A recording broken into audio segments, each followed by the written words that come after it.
Yes, good morning, good afternoon, and good evening. I wholeheartedly offer whatever suits your time zone. But more importantly, I say blue morning to you because, of course, it is the Blue Morning Show. Today, we have quite a few things to talk about. We're going to talk about the fact that the signing of Gabriel Slonina from Chicago Fire is close with Jules Kounde update, Ousmane Dembele update, and also Skriniar. So sit back, relax, and let's get into the show.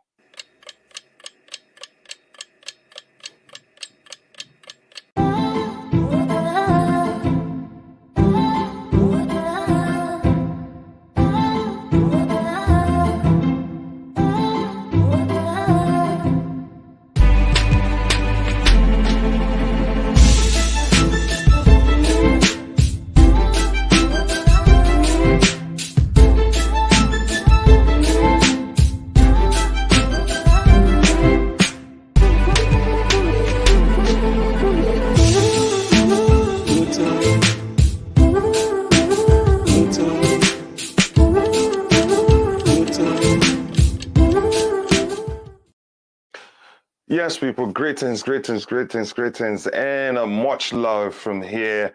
I want to say hi to everyone else, everybody in the chat already, and to those that will have the time to join me on the panel. If not, I will roll solo, and I promise you it will still be fun. But more importantly, please just keep liking the video, because the more you like the video, the more the YouTube algorithm will be triggered, and the more people will be able to reach, and the more fun it will be. So more importantly, again, a blue morning to you all. As usual, I'm going to start by going through the chat and see things we have there already. And my apologies to everyone who had some stuff in the chat. And when the show was rescheduled, everything you typed in there went away. Again, let me start by taking a sip of my coffee, because it's 3:39 a.m. here. I don't know what time it is for everybody, but this is the Blue Morning Show. So pardon me. Let me take a sip of my coffee. Thank you. Yes. Okay, let's start by going through what we have in the chart here already. We have Lem Lane says you're on fire this morning, Phantom. Yeah, I think I saw all the inputs there, but because I rescheduled it, it usually clears everything. Again, says good morning. Blue says Pauletta Junior. Pauletta, how are you? I hope everything is good on your end. And same thing to Liam. I hope things are good with you. It says blue morning, coach, and to everyone joining the panel and chat. Thank you very much for kindly saying that. Blue morning to you too. I hope you're doing well. And a blue morning from my brother. Blue morning to my brother from the Madiba land. Nice to see you here, Todd. I hope you're doing well. 8 to like. So so that has become a tradition to say when you liked the video. And again, maybe we should, we should figure out something as, for the person that likes the video first. Says good morning at Blue Morning. Yeah, good morning to you too, Sutran. L Songs, we're back again. Morning Blues. Morning to you too, L Songs. Nice to see you. And to my brother, Declan, nice to see you here. Again, morning all, says Ferdy. Nice to see you here, Ferdy. I hope you're doing well. Hello, everyone. It says Kronos Dan. Kronos Dan is early today. Nice to see you, brother. I hope everything is good on your end. Big up Kachila, great job. Thank you, Felix, nice to see you. I hope things are good with you.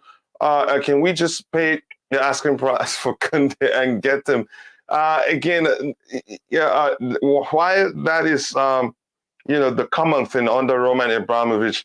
No, you can say that at the point that stopped. Once Marina took over, I think just paying the price just to get the player, get the signing over the line has stopped. But that will be especially true under the reign of Todd Boehly and the Clearlake group. Again, we'll see what happens. I think he will eventually come to us. I know he wants to come to us. And before Chelsea, before we apply such tactics of delaying to see whether Sevilla takes anything less, I think they've spoken to Jules Kounde, and Sevilla is taking a huge risk. If it doesn't happen again, I can see him running down his contract and leaving on a free because he really wants to join Chelsea Football Club. Official, and here we go, confirmed. Darwin Núñez, yeah, again, let's talk about Chelsea. If you have anything about Chelsea, tell us. We'll go through it. Even in morning all, limitless. Nice to see you, brother. Always good to see you here. Good morning, says Ashimoha. Nice to see you here. I was 16th to like. Okay, you're close. You're close to the relegation zone, Kronos. There, you're out of the top four, out of the mid-table. You're very. You're just how many? I think just some points of the relegation zone. Aston Villa are set to sign talented Scottish striker Rolly Wilsons from Rangers, born 2006. Oh, okay, still young. Again, yes, I am up early, off to sleep soon, though, for my night shift. Oh, yeah, it makes sense. Again, I understand, bro. Again, bills don't pay themselves. I hope things are well on your end. Yes, like I said, we have quite a lot to talk about. If you know this guy here, tell us more about him. I think he's talented, and he's just 18, so he's practically a teenager. He's a teenager, I must say, but it looks like that he's so talented that even Real Madrid wanted him. But I'm glad I think you could say so. It's not really, it's not a revenge really, because we didn't move for Aurelien Tchouameni, so they started talking with him earlier, and they got the deal wrapped up. But I think this one I'm excited because he's tall. I'm hearing he's 6 foot plus, but he's just 18. I think the better option will be probably to let him continue continue his development at the club for another year or 2 years plus, or 2 years at least, because I'm thinking the club would probably want to bring back a Baxter as you can say second choice goalkeeper to Edouard Mendy, because this signing I think is another indicator that Kepa Arrizabalaga may well leave the club, and like we've all suspected for obvious reasons. I think Tuchel hasn't favored him that much. So I think the best option for Slonina will be to let him continue his development at Chicago Fire. That would be good. And as he gets to 2021 or maybe 20 even, then we can bring him back to join Chelsea Football Club as the first choice or maybe second choice goalkeeper, because he's got the attributes you'd argue is what Tuchel is looking for in goalkeepers. He's tall and he's a good shot stopper, and with 2 years more, I think it'd be better. So this tweet from Fabrizio Romano reads, Gabriel Slonina deal update. Chelsea are now close to signing the talented goalkeeper. They are pushing after Real Madrid beat rejected. Talks are in progress with Chelsea to get the deal done soon. A 10 million fee expected by Chicago for 2004 born goalkeeper Slonina. Again, you could say, it's a good deal for that price given his talent, and he can only get better. I'm excited for that one, even though, we missed it. That's not where I wasn't expecting Slonina to be the club's Todd Boehly's first signing, but it's still something. But again, I'm not concerned. I have always been optimistic and confident with the club that they really, well at work behind the scenes or under the radar, if you prefer. And given Petr Cech's, like Just Viola said yesterday, his statement, you could argue, is, reassuring. It is reassuring. It shows you that they are well at work. He says he lives on the phone, and it's going to be a really, really busy summer for Chelsea.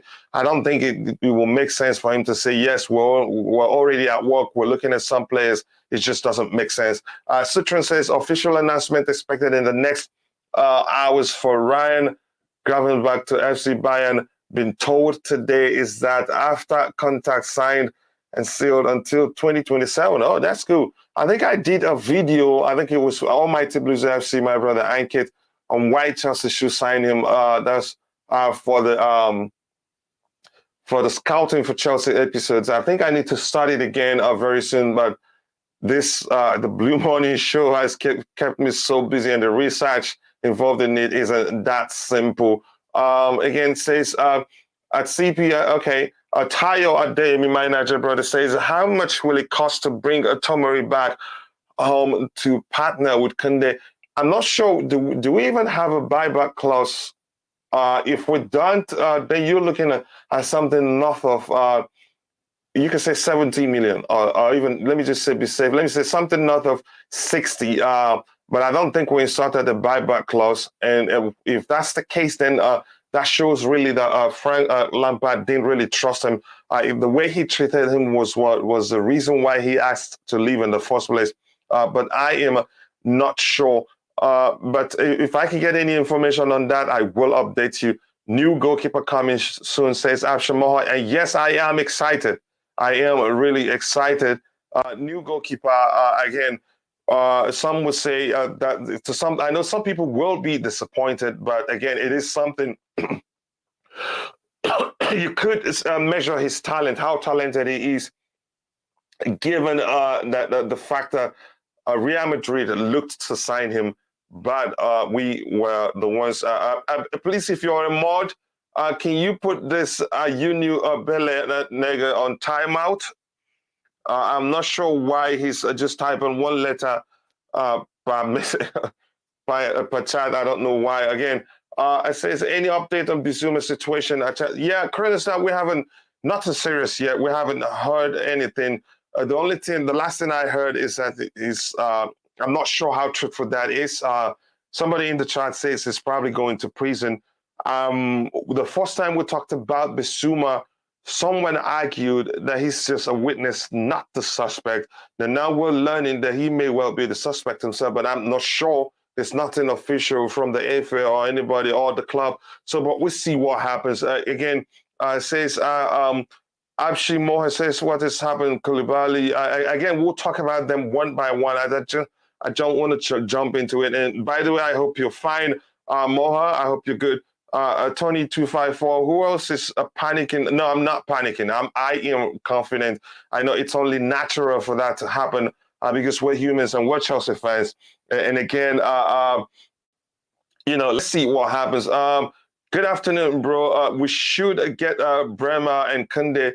Good for the future for our defense. He can grow into the team with Colwell and Chalobah. Yeah, it will be a good mix if we can get Bremer and Kounde. And he won the Bundesliga player of the season. That shows you how much of a defender he is.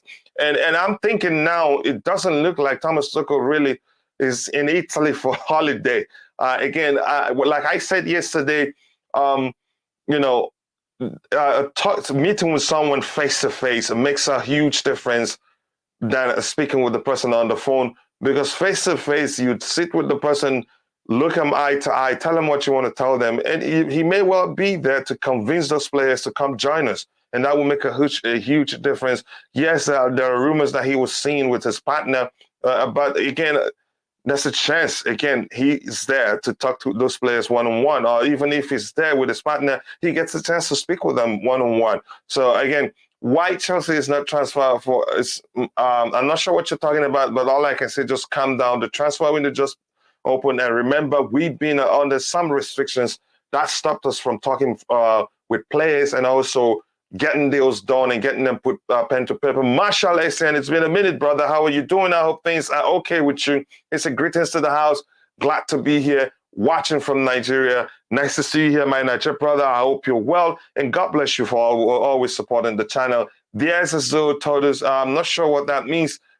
Big up everyone. Rodrigo, it's been a minute. I miss you on the panel, brother. How are you doing? Let me know if you do need the link. We're gonna have start with 4, and then at the time we'll make it 6. But we're not gonna go beyond 6 panelists. But we'll start with 4. Big up everyone. Big up to you too, Rodrigo. Haaland signs for City. Science goalkeeper. Well done, Chelsea. You will close the gap. I think we will. I'm not concerned. Now, the fact we signed a goalkeeper at this one doesn't mean we're not looking. I'd rather us getting the players that will help us do well than be in a rush and then buy us some players just for the buying sake and then end up not doing well come this season. as options, no one is talking about Chalobah stepping up for Rudiger's role with training. Also, which players can we make money from selling?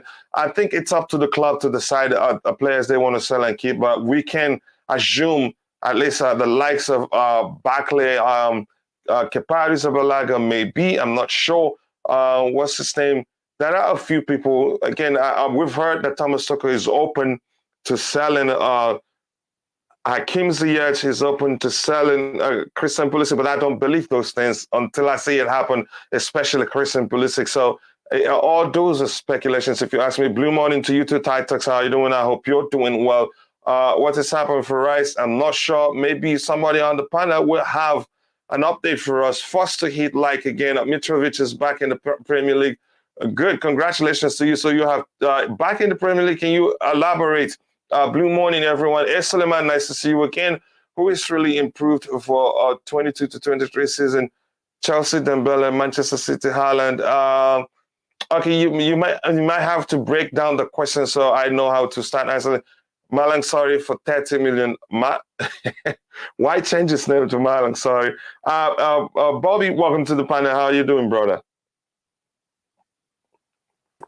Hey, Coach. Hi. Fine. I can't complain. Nice to have you. Looks like you're off today, or you just have time to join us, even though you're at work. Yeah, I have some time. Unfortunately, it won't be for too long, but I'm around a little bit this morning. Mm-hmm. I just thought I'll hop on to.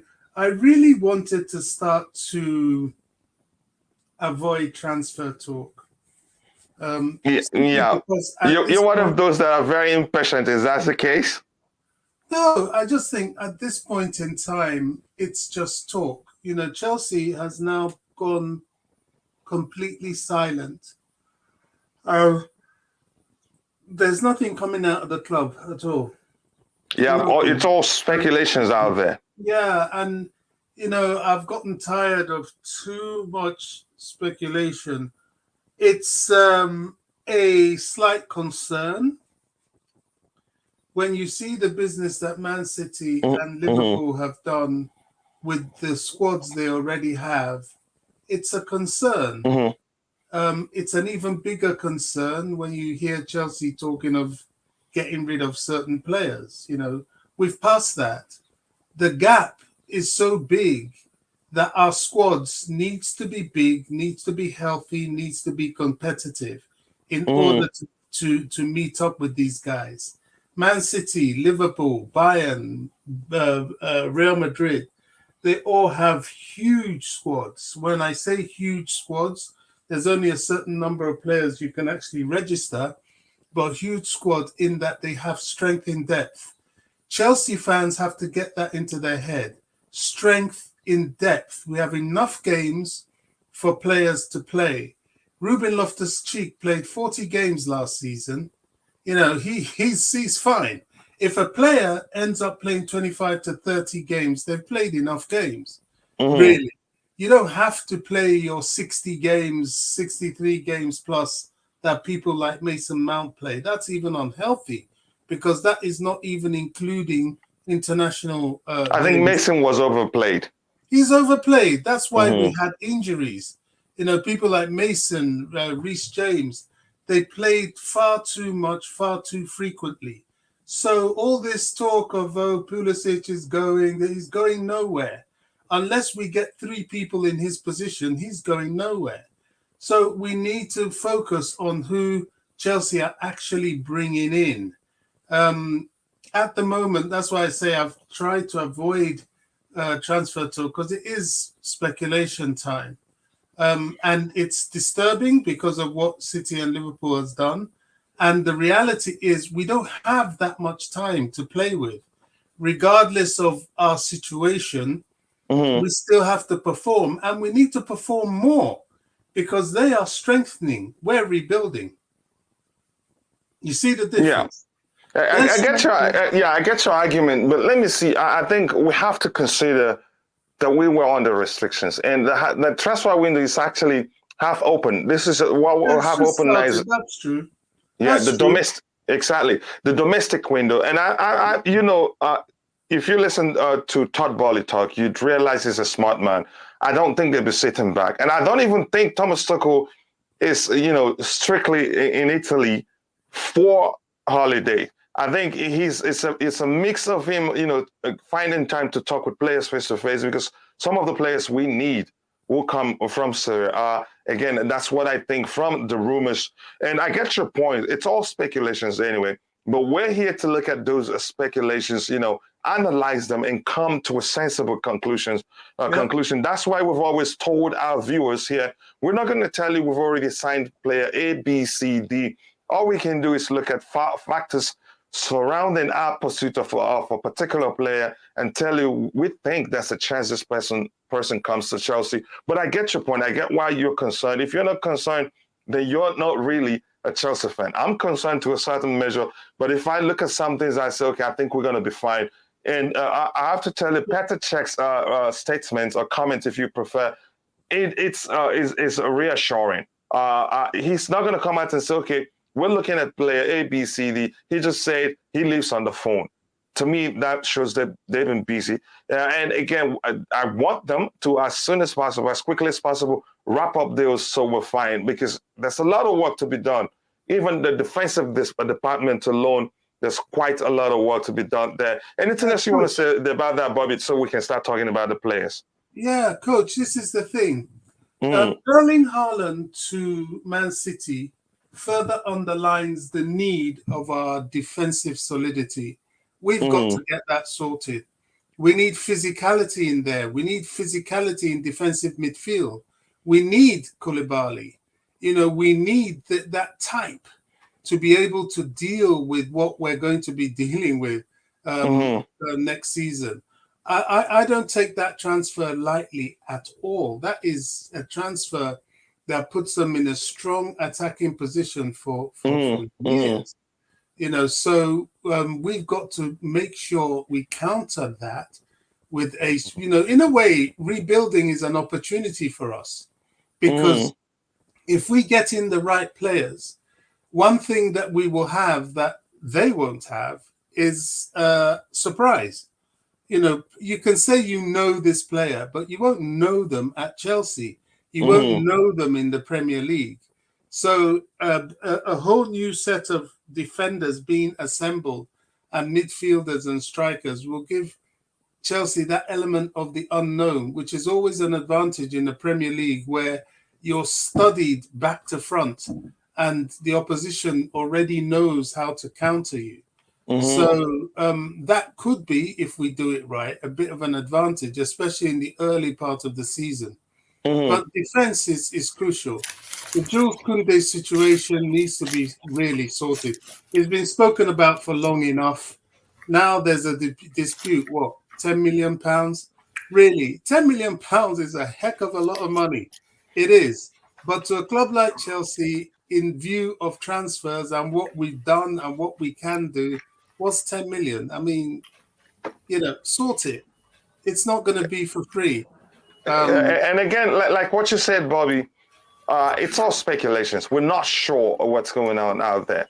But I think we'll get a man. More importantly, the man wants to join us. I know you're referring to the Jules Kounde pursuit, right? Yeah. What I am interested in is this Bremer player. I don't know that much about him. I think you need to do some research on him. He's a brilliant player. And I think he's capable of fulfilling the Thiago Silva role very well. I think what Koulibaly has over him is experience. But we can have them both. We can have them both in a team, and it would be great. I think he's good. He's good. You should research him. But we'll talk to him when soon. Yeah. What did you say? Can he play on the left? I haven't checked if when I was researching, I didn't check. I think he usually leads from the middle, but I'll check again. I think he's capable of playing there, given how good he's shown he is. But I'll find out. That's what I cannot answer off the top of my head right now. But Thiago Silva role is what I looked at and see. Yes, this guy can actually fulfill it, and he's a fine defender. And he won Seria A Defender of the Year this past season. Wow. Yeah. So, and it's sounding like we're serious because apparently we're preparing a bid for him. So, Bobby, I'm going to start. Phantom, before I go to Bobby with the next question I have quickly, because he's at work. He's just found a bit of time to join us. Are you concerned about the transfer window, or are you cool? And I want to get your thoughts on what you think about Petr Cech's comments that, it's going to be a busy summer for us and that he leaves on the phone. It could be a busy summer for us. I've already marked Kounde in as part of the team already. It's already baked in, kind of like Holland to Manchester City. That's already baked in, right? These things. Nunez to Liverpool. That's already a done deal. To me, the Kounde deal is already a done deal. We just pay them whatever is 10 million. Who cares? Just sign them. At this point, we don't have a choice. But how are we sure that's the case? Well, like Bobby says, he's tired. He's trying to give up on it because to him, it's all speculations. And that may well be the case, but talk to me. Go ahead. Well, I don't know. Depends on your source. If it's Matt Law, it's probably happening. If it's Sunrise Nigeria, it's probably not happening. So yeah, it just you always like to mention my country. Go ahead. No, and I didn't even think of you when I was saying that. It's just I'm just kidding. I'm just kidding. You're fine, bro. No, I just see that on Facebook all the time, and they say ridiculous things on there, so just to get clicks. But what I'm saying is, if it's a reputable source, then probably there's something going on there. I'm not worried about getting Kounde. Bremer, I don't know much about him. I think that Chalobah can play on the left, so we're not worried. I don't think. He can play on the left, but that's not his preferred position. I think if we have a specialized player, there's no need to try, how do I say, to use a makeshift, because if he plays there, we're using a makeshift defense. So we're better off having a specialty player available. So only get Chalobah to play on the left-hand side when we've looked and we can't find a specialized player to play in that position. So it's a risk playing him there. And again, you must recognize, I must say this, it's a miracle how Rudiger was able to start playing in that position and perfected it. It doesn't happen all the time. Because usually at Roma, I think he played at right back, and I think the most is right center back. So he just started playing on the left center back position in a back three system, and it just seemed like that's home for him. I don't think that Chalobah, the most I'd like us to do with him is the right center back position, and also DM in most cases, which is in, that's not his best position if you argue. But what's come to us, we can use him there because he's a utility player, if you ask me. Bobby, I'm going to start with you before I go back to the chat. Looking at the signing of Gabriel Slonina, your thoughts? He's such a talent at 18. He's played quite a lot of games and he's done quite well. I know someone took the time off to go find where he made a mistake. Ball they believe he should have stopped. That happens to goalkeepers. Even Mano Neuer have had a serious stinker that I've seen. You go, what the heck was it thinking? Petr Cech himself during his days, Manchester United current goalkeeper has had quite a few in recent years. Name the goalkeeper, even the best in the world. You can find a serious howlers they've made. So I could care less about that. But my question to you, Bobby, are you excited about the kid? He's just 18 right now.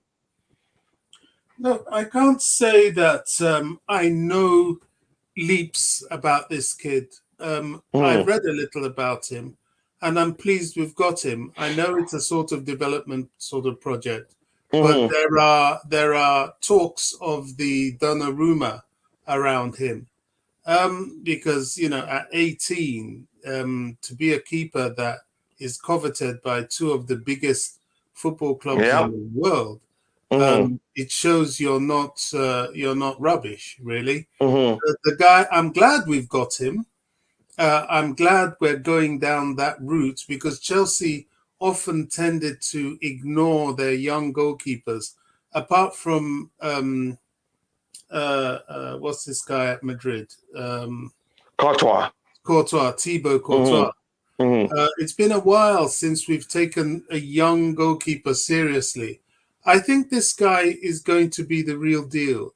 I've always liked American keepers. They're very good at goalkeepers. I don't know why. Each time I have looked back in my knowledge of American goalkeepers, I always find that they're very good. Brad Friedel, what's the Everton goalkeeper before? Casey Keller. And all this. And maybe because they're from youth, maybe because they start with basketball, so they're good with their hands on the shot. Yeah, I guess that's how I see it.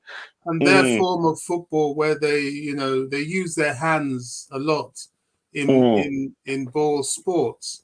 So I don't know what it is, but it just seems to be a genetic thing. It's like Brazilians and playing one-touch skillful football.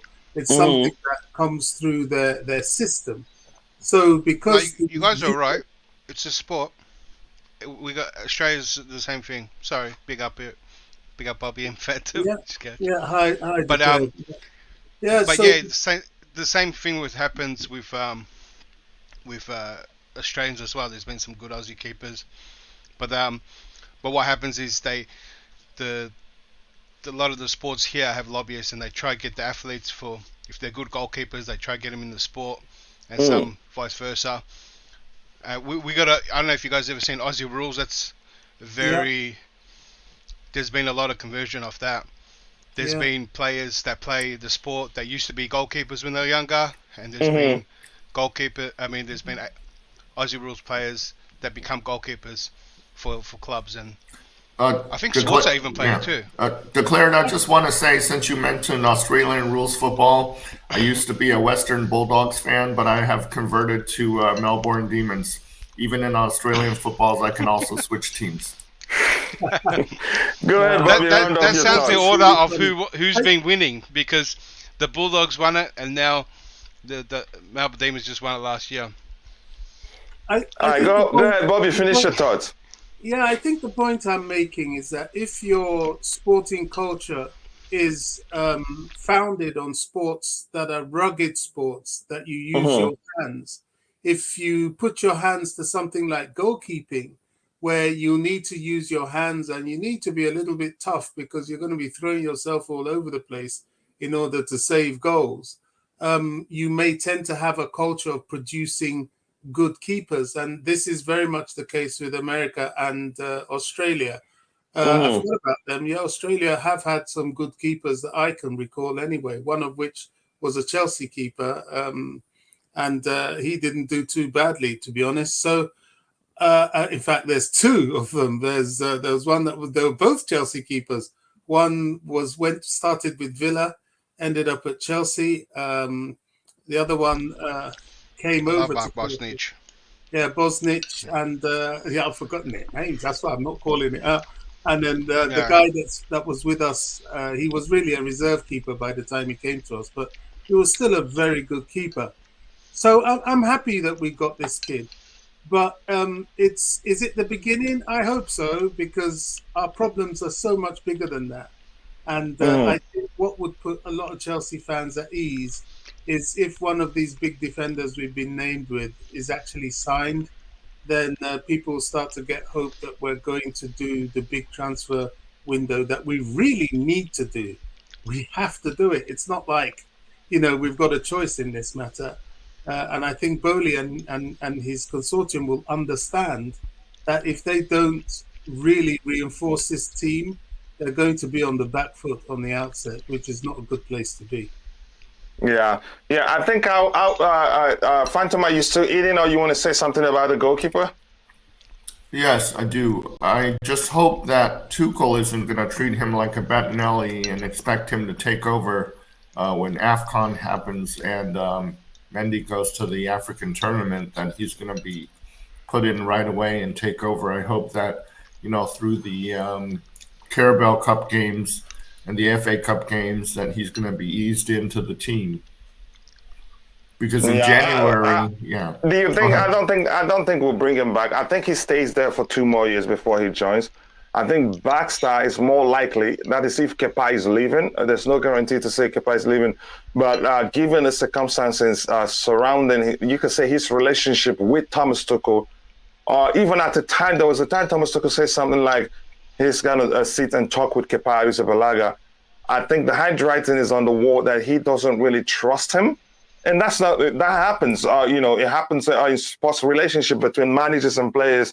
You have to be open with the player. This is why I'm picking him over you, even when you think he'd be standing. So it helps. There's mutual respect. That way, there will be respect between you and the player for coming out, being truthful, upfront with the player. I think if they've had the meeting, I'm thinking he may well leave.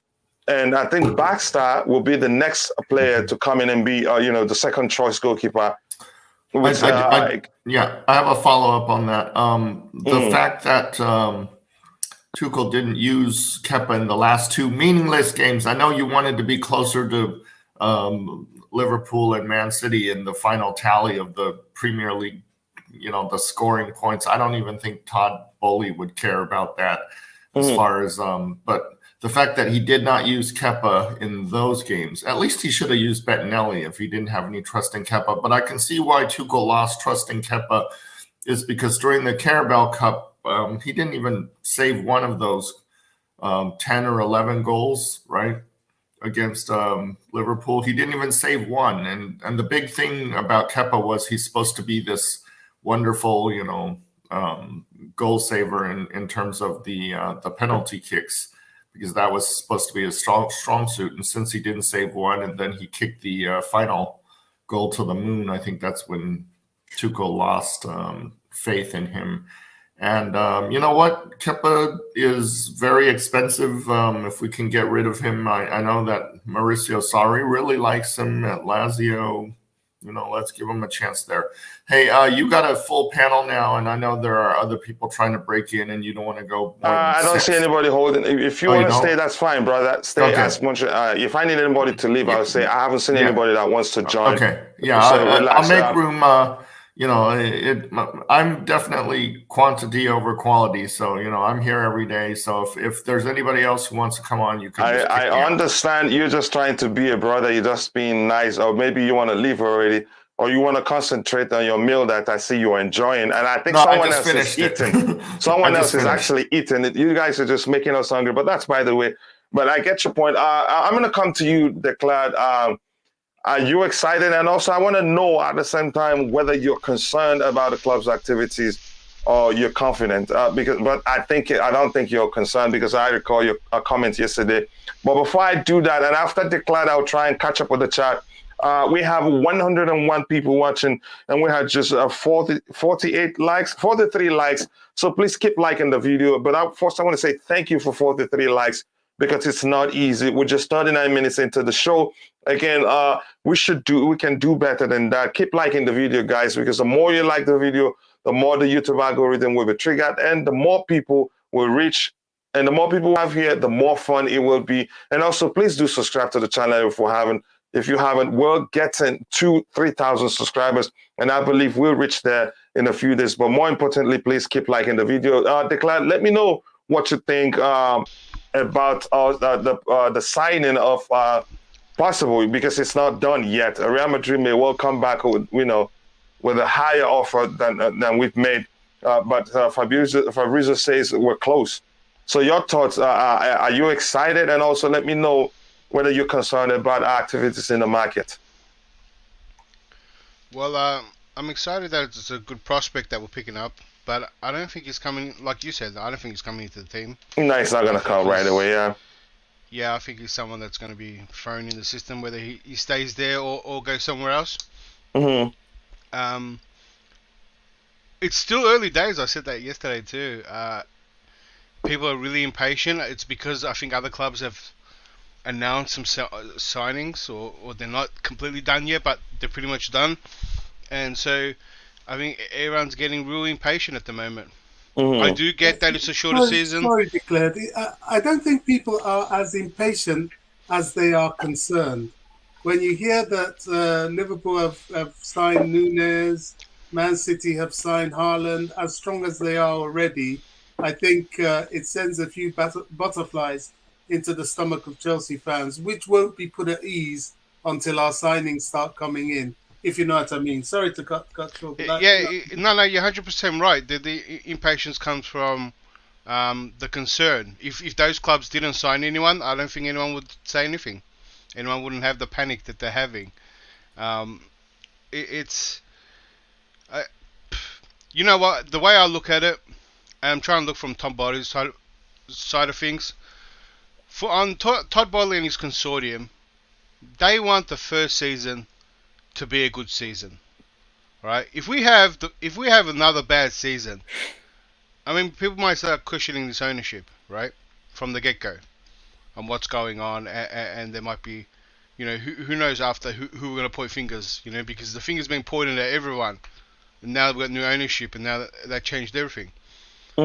So we don't even know, we still question who's Lukaku's signing. Was it Tuchel's? Was it Marino's? Was it the board? We question all a whole bunch of signings that we've done.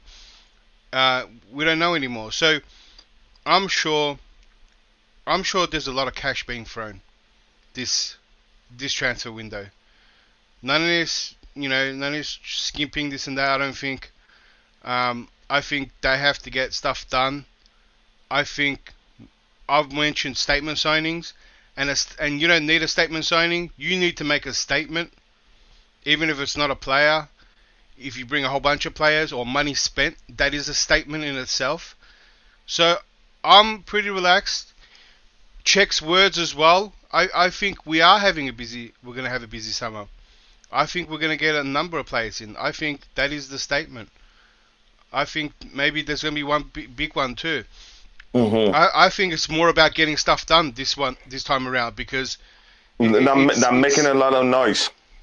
Yeah, exactly. That's a perfect phrase. Make a lot of noise. It's Boehly's first entrance to the arena, and he needs a good season. And that's why I feel more confident in about a player like Lukaku leaving. Must get him out. I think the need for a good start for Todd Boehly, the way Todd Boehly talks, right, and the way he talks about fans, and if you see how he talks about his own club, it's like, I think Todd Boehly came here and he wants the fans on his side already, straight away, and he wants to let them know that I'm here, and he's described that in those words. So I feel that when I'm trying to think of the mentality at Boehly and how's he going to come, I think money's going to be thrown. I think there has to be a statement, and I think a good season is required. So that's why I got confidence in maybe Lukaku getting on a loan deal at the minimum, right? A whole bunch of players coming in. Tuchel getting a lot of what he says, what he needs, because I'm sure he would have been put up on a pedestal and asked what you need, rather than this board. Because if it was still the Abramovich ownership, I think Lukaku would stay. I think. And that's a chance. That's a chance Thomas Tuchel gets fired. Yeah, if he has another bad season, then it's more about you couldn't work with these players rather than the system. I think Tuchel's going to get some of what he wants and needs. The only downfall is that we could have a massive turnover in players, and that's not going to be. You don't start off well when you have such a turnover. Not all the time you could, but. I mean, history's shown us that it takes a little bit to start, but I'm actually confident. I think we're going to get a lot of players in. I'm just waiting. It's just going to happen rather than getting concerned. Yeah. Again, thank you very much for that update. We'll catch up with the chat, and I'll come back to the panel. I think we'll try and move quickly today because we have quite a lot to talk about. Here, I have Marshall Essien says the more silent Chelsea are, the better. Do the business quiet. A TT wants to build a defense that can neutralize any attack, a defense wall finer than China. That's a good comment, but very hilarious the way you put it.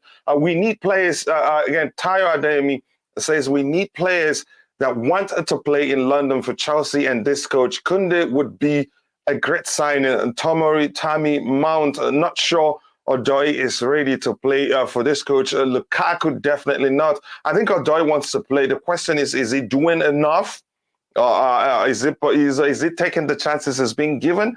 And again, we must recognize, I think, we've always been guilty of looking beyond the age of these kids. Although he's just 21 now, the most he will be is 22. I'm not even sure. Correct me if I'm wrong. Mount, the same thing. They're all in the same age bracket. We don't seem to recognize these kids are still learning. So we're quick to jump to conclusions. And there's something I've said about Hudson-Odoi again, because you talked about him, is the more he matures, the less you see those things he's known during his days in the academy, where he's known, to dribble all the time, take on 1 million players, find a chance to score. No, now he's playing with a team. It's not just about him. I don't know how else that he's going to lose some of those things that is he did during his academic days as he matures.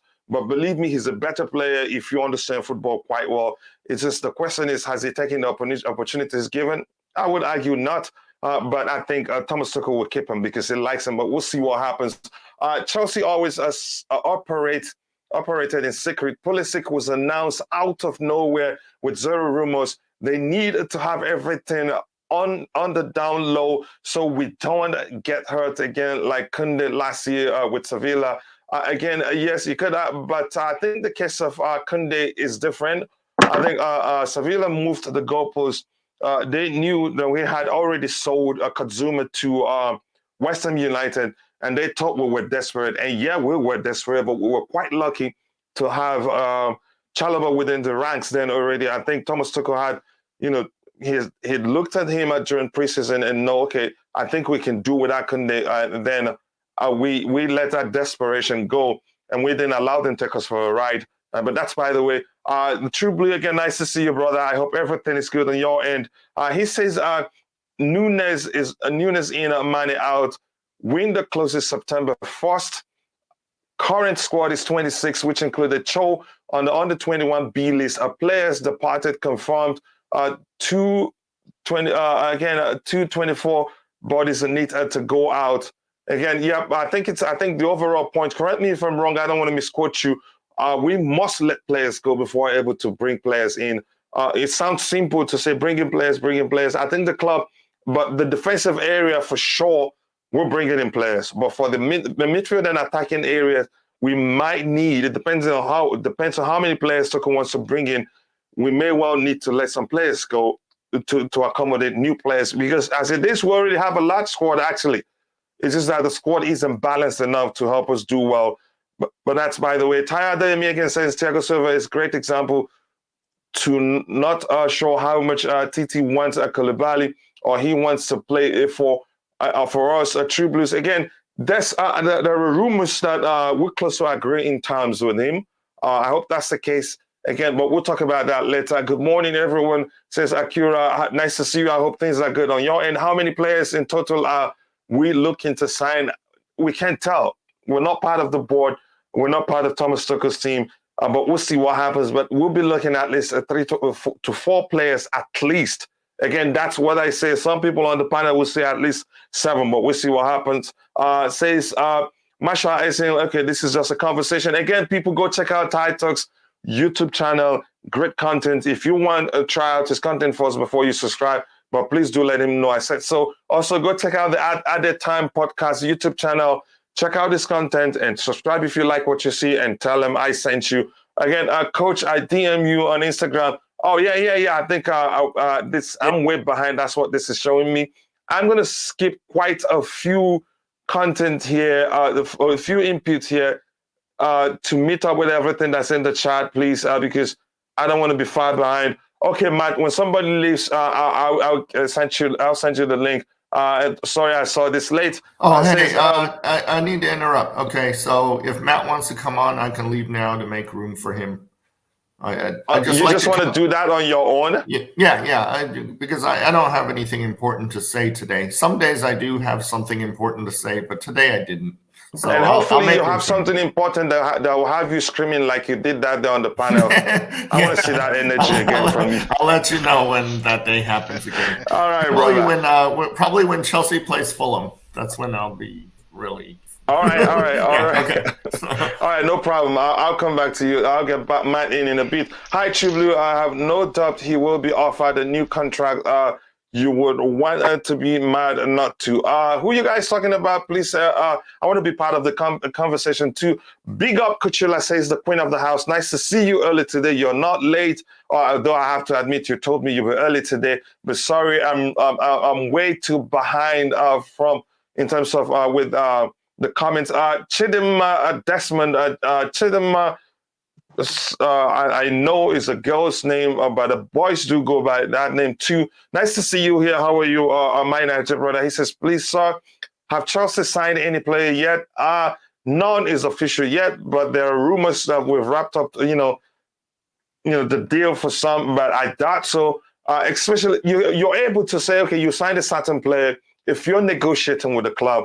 In the case, for instance, in the case of Ousmane Dembele, even if we have an agreement in place with them, I don't think would risk, saying, yeah, well, I think we have him. He joins us because he's still under contract with Barcelona, but we're not speaking to Barcelona directly because he wants to join us on the free. So there's a risk there. Again, that's me. Who cares about goalkeeper? He won't see him anytime soon. We're not going to see him anytime soon, but it's a good move. You sign for the future. And I think he's some talent, if you ask me. Let me see. I'm going to skip a few stuff here. Yeah, says, like the stream, people. Please keep liking the stream. I'm not sure how many likes we have now. Just realize if you can always say that with how many likes we have already, that'll be fine. Let's shoot for 200 likes by the end of the show. If you haven't, please like the video. And also, if you haven't, do subscribe to the channel to help us grow. Here says, Sigi says, cannot wait for Kounde Dembele to join.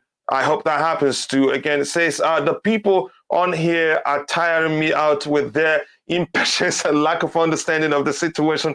Again, if you look at those, again, you don't have to respond. It's only natural. These are fans. These are fans that love the club. These are fans that are concerned that all the clubs are doing business and we're idle.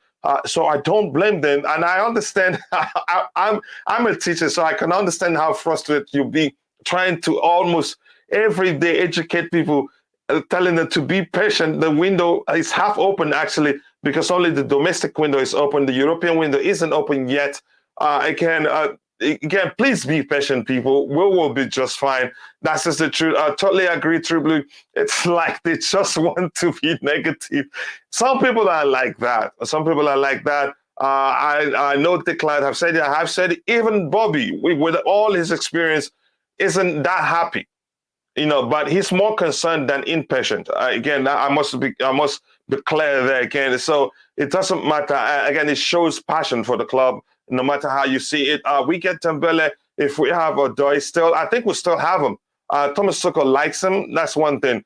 If he didn't like him, we would have let him go out on loan last season. I don't think he'd be going out on loan this season either. It's reaching the stage where I'm going to stop coming on. Again, if you want to take a break, that's up to you. You're allowed to do so. You're not obliged. It's no obligation. It's your choice. Chelsea doesn't need a goalkeeper. We need two keepers on. Why buying a keeper again? There's like the likelihood of one leaving. And even if you have two that are good, Mendy's not going to be here forever. Kepa is not going to be here forever. Baxter, the same thing. Again, they may want to leave the club sometime in the future. So buying this goalkeeper at the age of 18 isn't a bad thing at all. I think it's a good thing. Dear Phantom, etc. AFCON is in the summer, not January. Again, Phantom, if you're there you go. A response to your comment. So I'm going to skip a few comments here.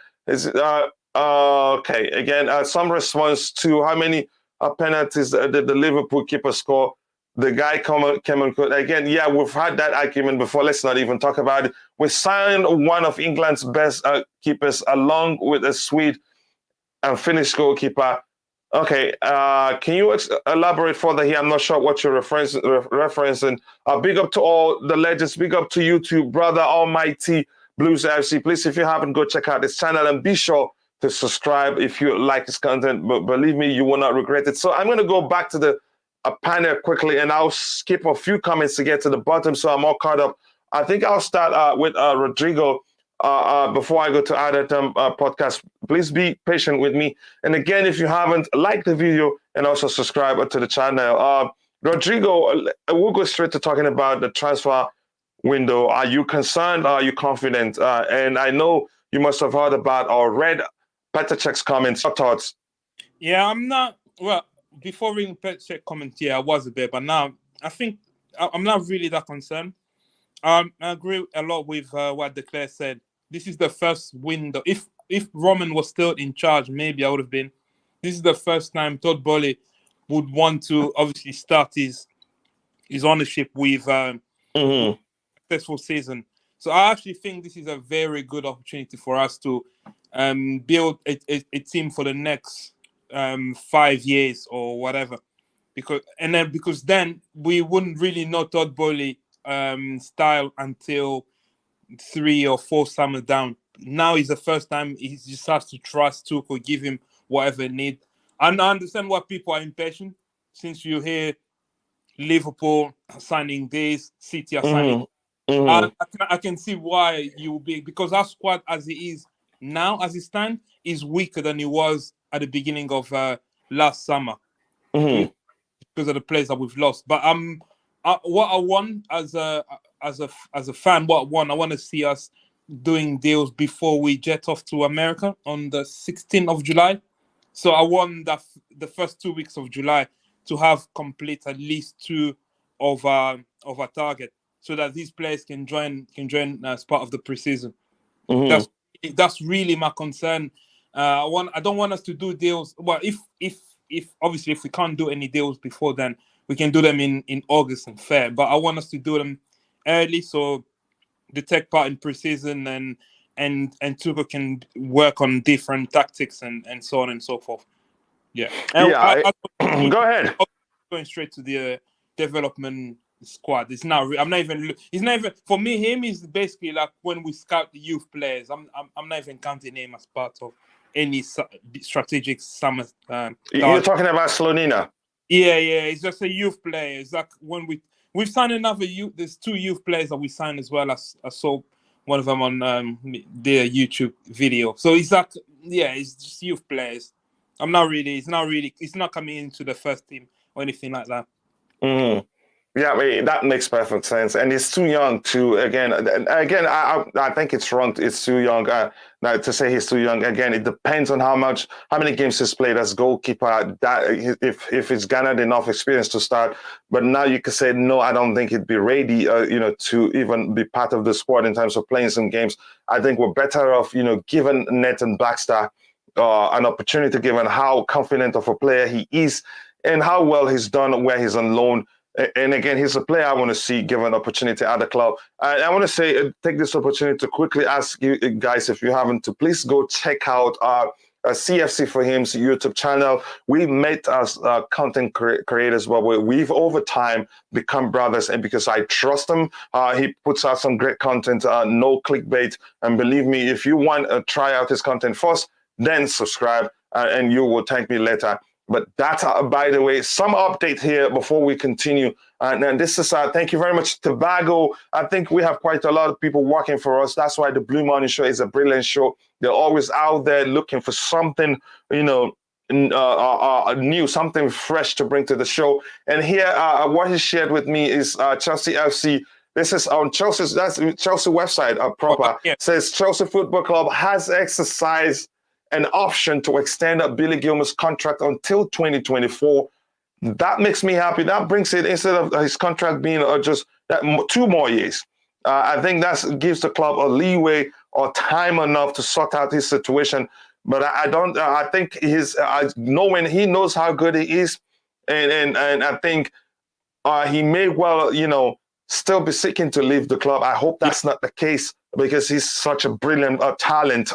He's shown to us that how good he is. And again, like Bobby says, whoever it was that suggested he live alone is to blame for whatever nightmare of a loan that he had at loan stay he had at Norwich City. I didn't like that in any way, but I hope he still has the will to play for Chelsea Football Club, because he's a player. If we lose him, we will most definitely regret it. I hope that doesn't happen. Again, Tobago, thank you very much for that update. I sincerely do. appreciate that. So, Rodrigo, were you still saying something? No. I've concluded with that transfer. I'm just waiting for the news. All right. Jay, your thoughts on the transfer window. Are you concerned or are you confident? And your thoughts on Petr Cech's comment? Jay from the Other Time podcast. Are you there, brother? Sorry, yeah, I thought it was not muted. My fault. I mean, I forgot who said it earlier. Concern is the best word. I mean, if it's impatience, frustration, whatever, I get that's the general consensus for a lot of the fan base. But I just really, if we sign anyone we just see or connected to, it's gonna be like that 2017 transfer window again. It's gonna be pardon language, Fixture channel, but it's gonna be a shit show, and it's gonna be just a more panic buys. And I do prefer that we're just moving slowly. But if I were to give like a deadline, at least where the concern starts changing to panic, I would say probably by July 1st or something, or as I think it was Rodrigo said, before we go to America, which would be a good time for us to if we do sign some players beforehand, great way to bring them along for the tour. But it just seems like the Kounde deal, the Dembele deal, all these like that are pretty much near completion is going to happen. You just have to be patient. As far as for the Slonina, I don't know if I'm pronouncing, Slonina signing or possibility. I mean, it's not the sign that we're all hoping for. It's more like a yay question mark sort of thing. It's great, but if we already have an option for like a Benelli as our backup or third keeper. This is like it's better than nothing sort of thing. And no, I didn't see Petr Cech's comment. What did he say? He said something like he's living on the phone and that it's going to be a busy summer for us. To me, that's practically, I interpret that as you guys should calm down. I think we're going to be all right. We're working on it. But because he can't come out openly and say, we're looking at player A, B, C, D, and E. And again, what I read, again, something else I'm thinking that I just want to say quickly before I let you continue is that that's a chance Chelsea are going to bring in player we never thought that we're looking at. Go ahead. Go ahead, bro. Oh, I mean, that's pretty much it. I mean, there's nothing else really much to say. That was like my initial thoughts on it. I mean,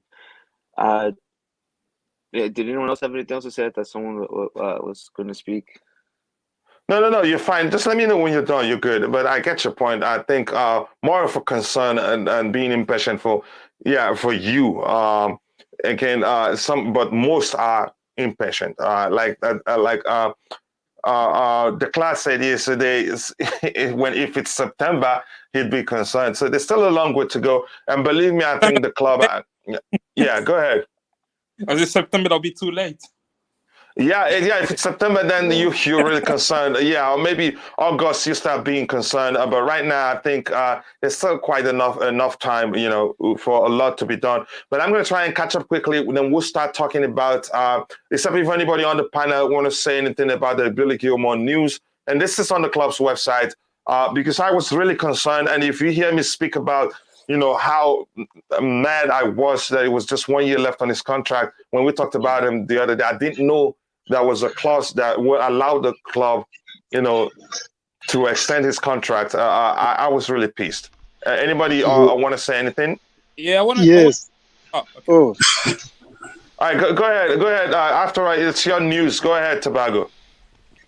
I wanted to be the first one to tell you about this because I remember you were crying about Billy Gilmour. Yeah, I was literally crying.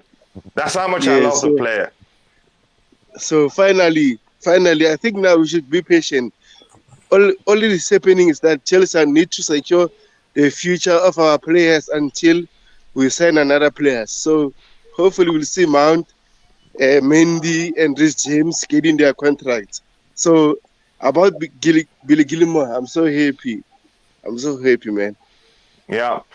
Thank you very much. Again, if anybody on the panel, go ahead. I've got, honestly, Coach. As I keep saying, I've watched a lot of these kids. I haven't particularly seen Billy Gilmour, but there are very few of the current academy squad that I've not seen, and even those that have been and gone before them. And as I said once on your platform, that I go back to when I watched Jody Morris in the academies in the 90s, when he broke through to the first team, or sort of broke through, but sort of threw away his chance. Look, these boys are well taken care of in the Chelsea academy, in the Chelsea way, through the Chelsea process. Now, I know we're in an era where a lot of these young kids think they can hold the club to ransom. Oh, play me or I'm gone. Go. You're not all going to play, and you're not all going to break your discipline that you've been well brought up with at Chelsea to start trying to hold the club to ransom. Billy Gilmour needs more time.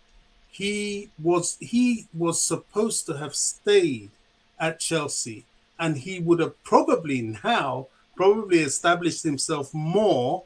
I won't say completely, but I'll say more in the first team. But he chose to go away.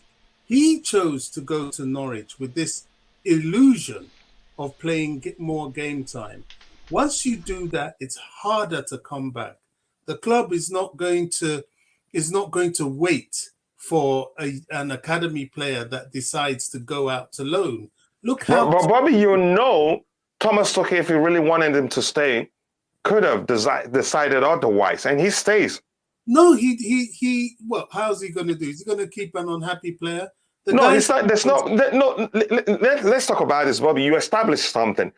He did well under Thomas Tuchel in the high-profile games. He got the opportunity to play, and I think he played full 90 minutes for both. I think the second maybe he got taken off around 60th minute or so. But that's, by the way, my point is, I think Thomas Tuchel was actually part of the reason he had to leave on loan. Why? Because he wanted to do a favor to his friend. He was the then Norwich City coach, from what I heard. No. Well, that wasn't the case. Okay, go ahead, Bobby. It was that in January he was trying to go on a loan. Thomas Tuchel got him to stay, and then he pushed for a loan. Thomas Tuchel wanted to keep him, but he pushed for a loan. The same desire back in January when it came to the off season. He pushed. He wanted more game time. That's what probably got Saul at the end. Yeah, go ahead, Bobby. The truth of the matter is that there are two types of academy graduate. The type that has to stay and learn their craft in the club because of the dynamics around their progression and because of the type of players they are. One of which you yourself has mentioned, which is Callum Hudson-Odoi. Callum is still raw. He still makes a lot of mistakes, but he's developing, as you can see.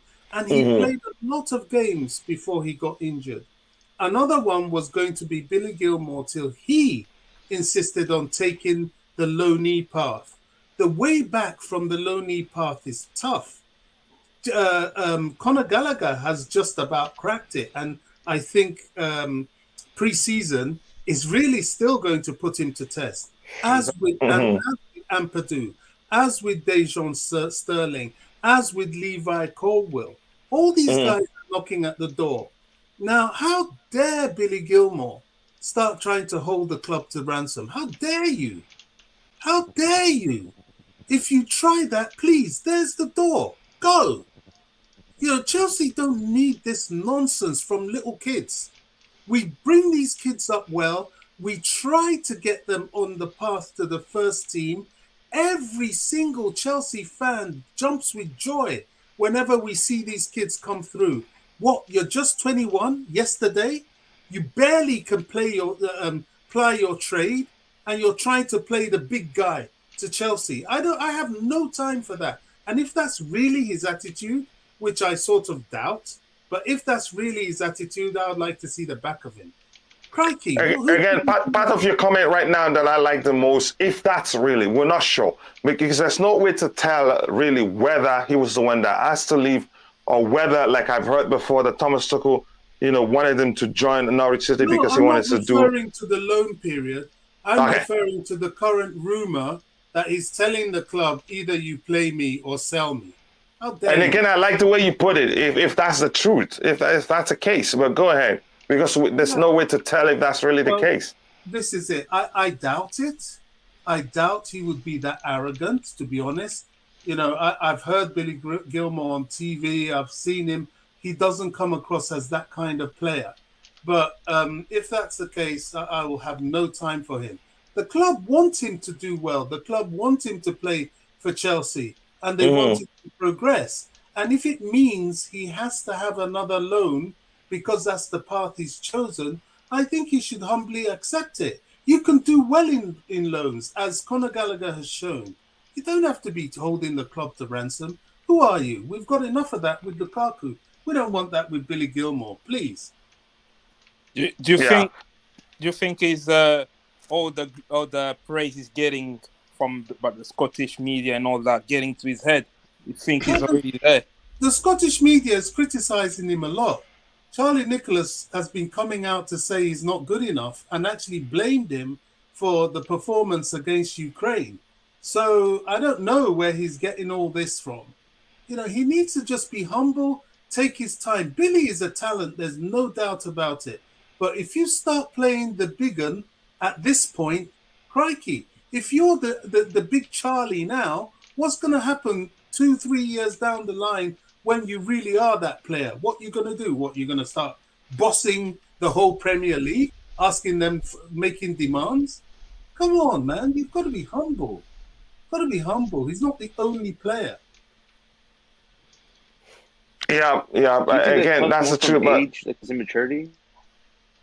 Sorry, what did you say? Oh, sorry. No, I'm just saying, like him just being so. Is this all deriving just from his like immaturity, like from his age, or is this really? There's a chance that's the case. There's a chance it is because probably these players still have, some of them have their parents as their agents. Some of them don't make decisions on their own. They have to consult some people in the camp, like before saying, okay, this is what I want to do. There's a chance that may well be the case. I don't know who his agent is. I don't know if it is his parents or so, but I get your point. Yeah.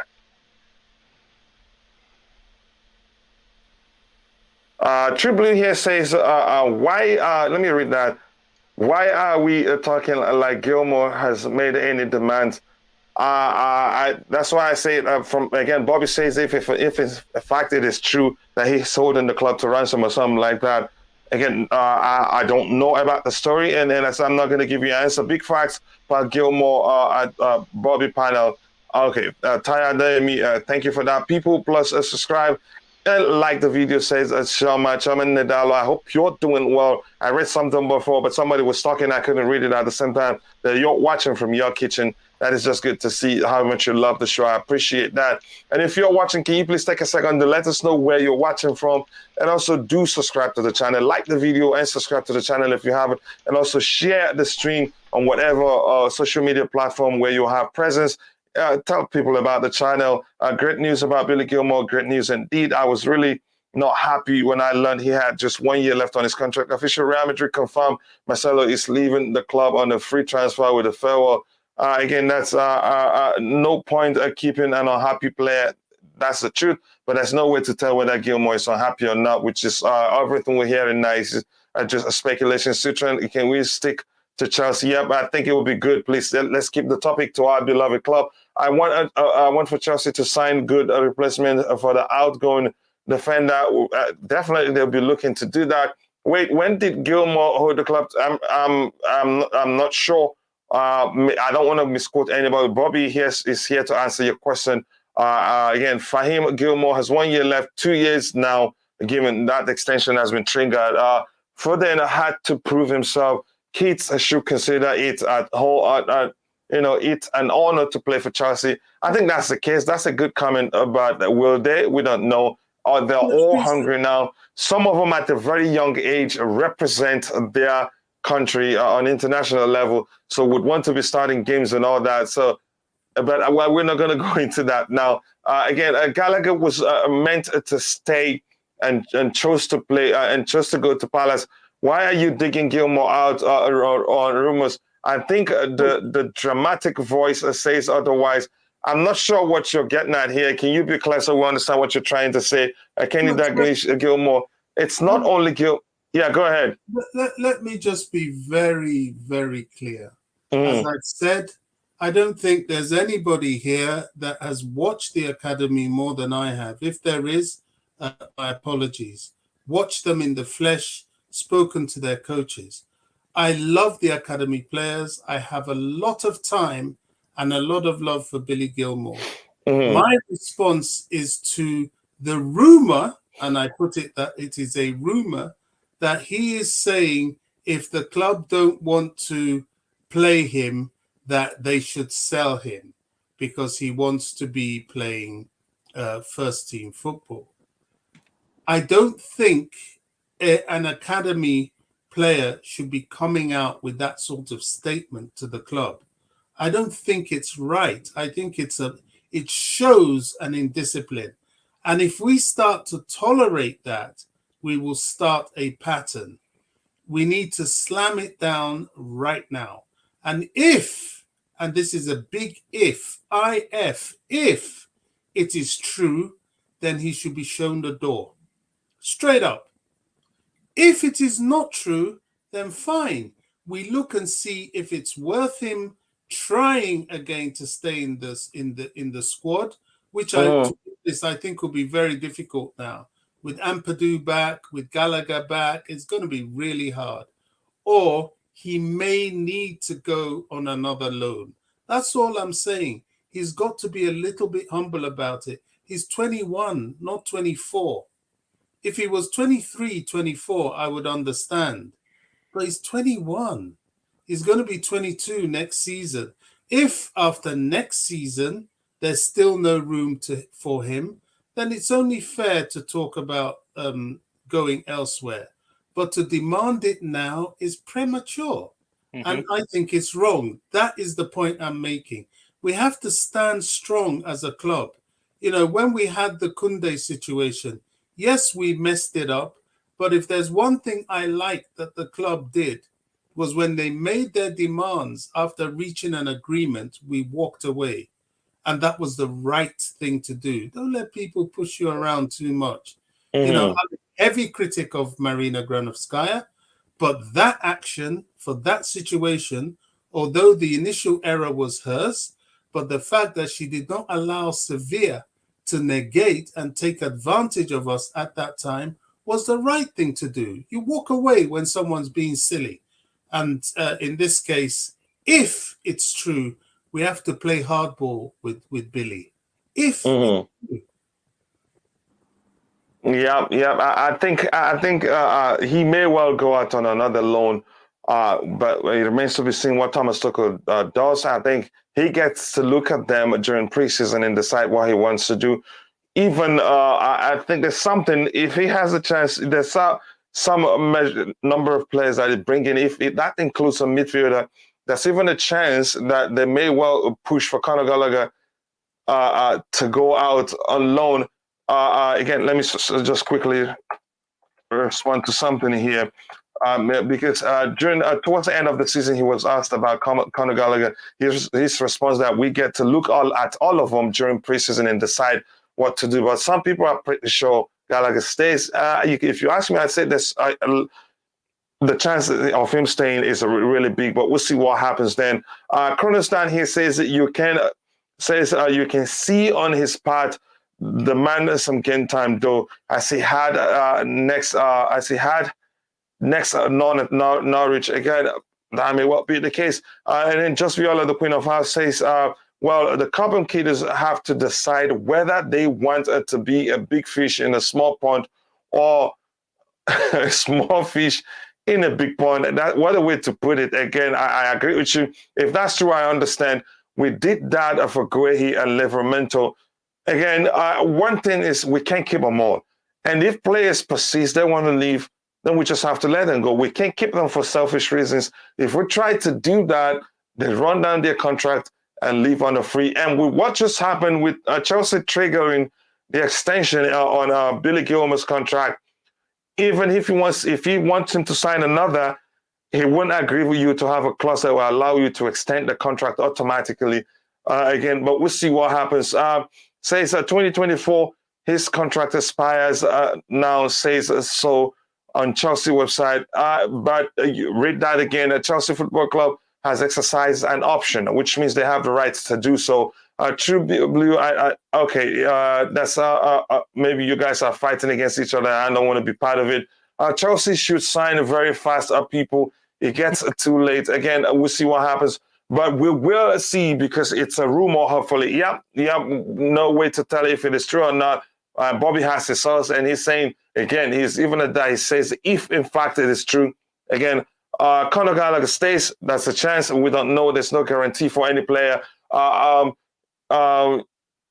I'm going to try to avoid the fight again. Sevilla was so greedy. I am glad we didn't abandon to their will. Have we done that? That would send the wrong message. It would set a dangerous precedent.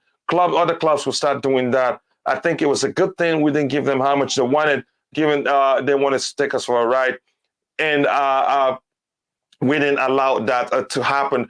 Now, I'm going to come back to the panel, and here's what I want us to talk about here. Not that one. I think this one here about Sevilla. I think we did put in a bid for, how much was it again? I think 42 million, and they rejected it. Declan, I want to start with you, your thoughts.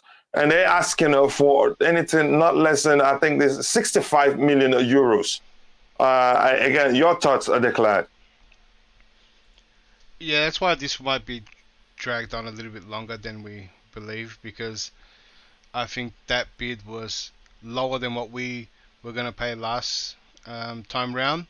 And I think it was just a little game where they pulled a fast one on them, and now we found ourselves in a better position with Kounde.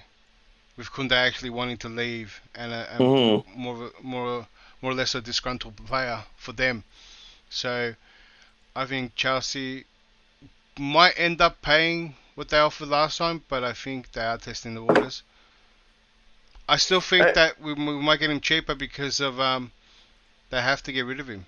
They let us. And the fact that they've sensed it, they know he wants to leave. Yeah.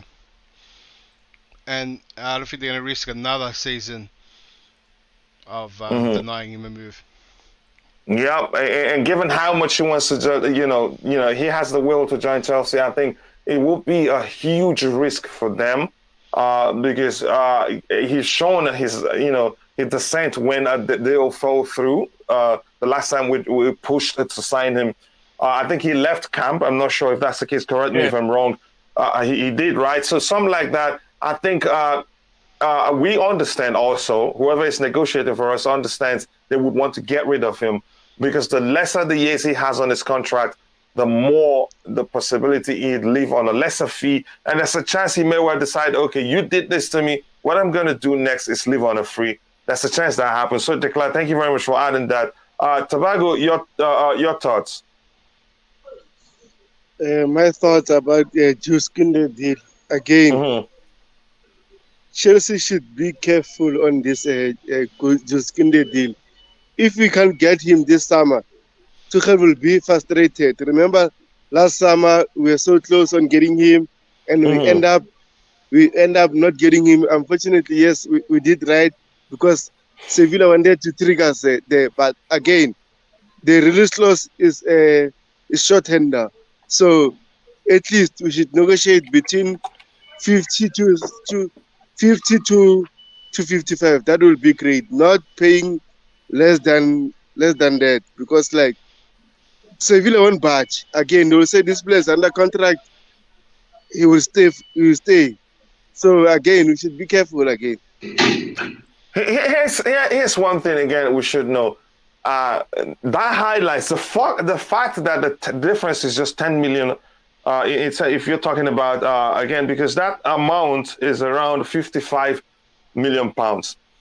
Now, had it been under Roman Abramovich, he's the type that say just give him the money. But I think that highlights again, we need to start to adapting. We need to start adapting to the new reality, which is under Todd Boehly. We're not going to be spending that. We're going to be, again, things like that are going to be more common. Trying, to get play the least we can for a player to save cost, because they profit focused. We know, and it's not just one person. There are a group of people there. So we're not going to be spending that much. Yes, this is their first year. Even at that, you see what's happening.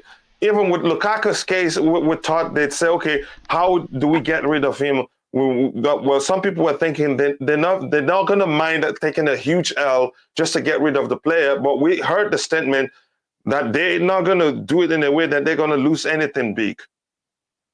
So a lot has changed. But I get your argument. Some will say it's 10 million, just give it to them. No. If you've ever run a business before, if you ever been part of the leadership in the business in the real world, you'd know. Even if it is 300,000 pounds, they'd say Rodrigo, your thoughts?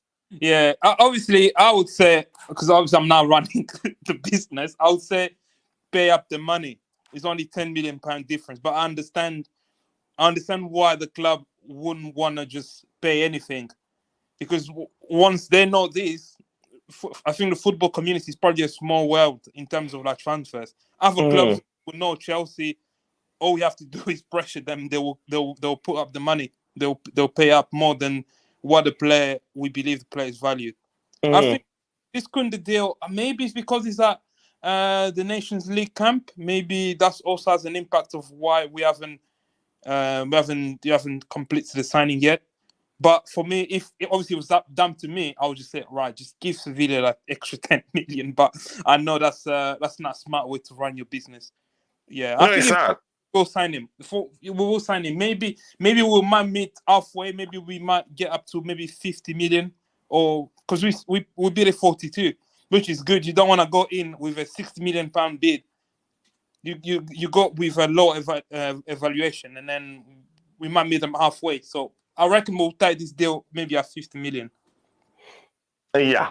Again, I think it makes perfect sense, but we'll see what happens. Again, people, if you haven't, please go check out CFC for Him's YouTube channel, and please do subscribe. Check out his content. Do subscribe if you like what you see. Kurdistan says we need Kounde to publicly put a transfer request in. If he wants the move so much, that will bring the price down. Again, burning bridges is something you don't want to do as a player. Now, he's done that already, yeah? Yes. But again, he did it cautiously. It's not like, clearly, I want to leave, you should just, something like that. I think if you hear the Sevilla chairman, I think if you read his statement, the way he's speaking shows the relationship now, you can say it's bad between them and Kounde. I think that, it's not, you can say it's not soured yet. Yet they had issues in the past because the deal fell through when we wanted him. I think he wouldn't want to burn the bridge. I think he'd be respectful to Sevilla also. But Chelsea now, we're on a good negotiation from a negotiation standpoint where we are on a strong ground because he really wants to join us. And because he left the their camp when the deal, when we initially went for him and the deal fell through, things like that shows them that he really wants to join us. I think, like Declan alluded to, I think it will drag on a bit, but I think the player will eventually come to us. And he started some bromance with Chalobah, exchanging messages publicly. Again, that's a huge sign that the player really wants to join us, and there's a chance he comes to us. Bobby, your thoughts? Yes, I think, from all indications, this deal is on the right trajectory. Mm-hmm. Why it's taking quite so long is a bit confusing, but the word out there is there's a £10 million impasse. Sevilla look like a club that, where Chelsea is concerned, they try to get over the odds. Are we going to pay it? Probably. I think we just need to pay it and get the deal done and forgotten. Should we pay it? I think we should. We're now in a position where we need him even more than last season. So there's no need to delay. That's just my opinion. I understand what you Bobby, mean. let me ask you this quickly. Isn't this the normal approach? Even when you have time at hand, you don't just go give clubs the price they ask. You start with a certain fee. When they Yeah. reject it, you go in with an improved fee.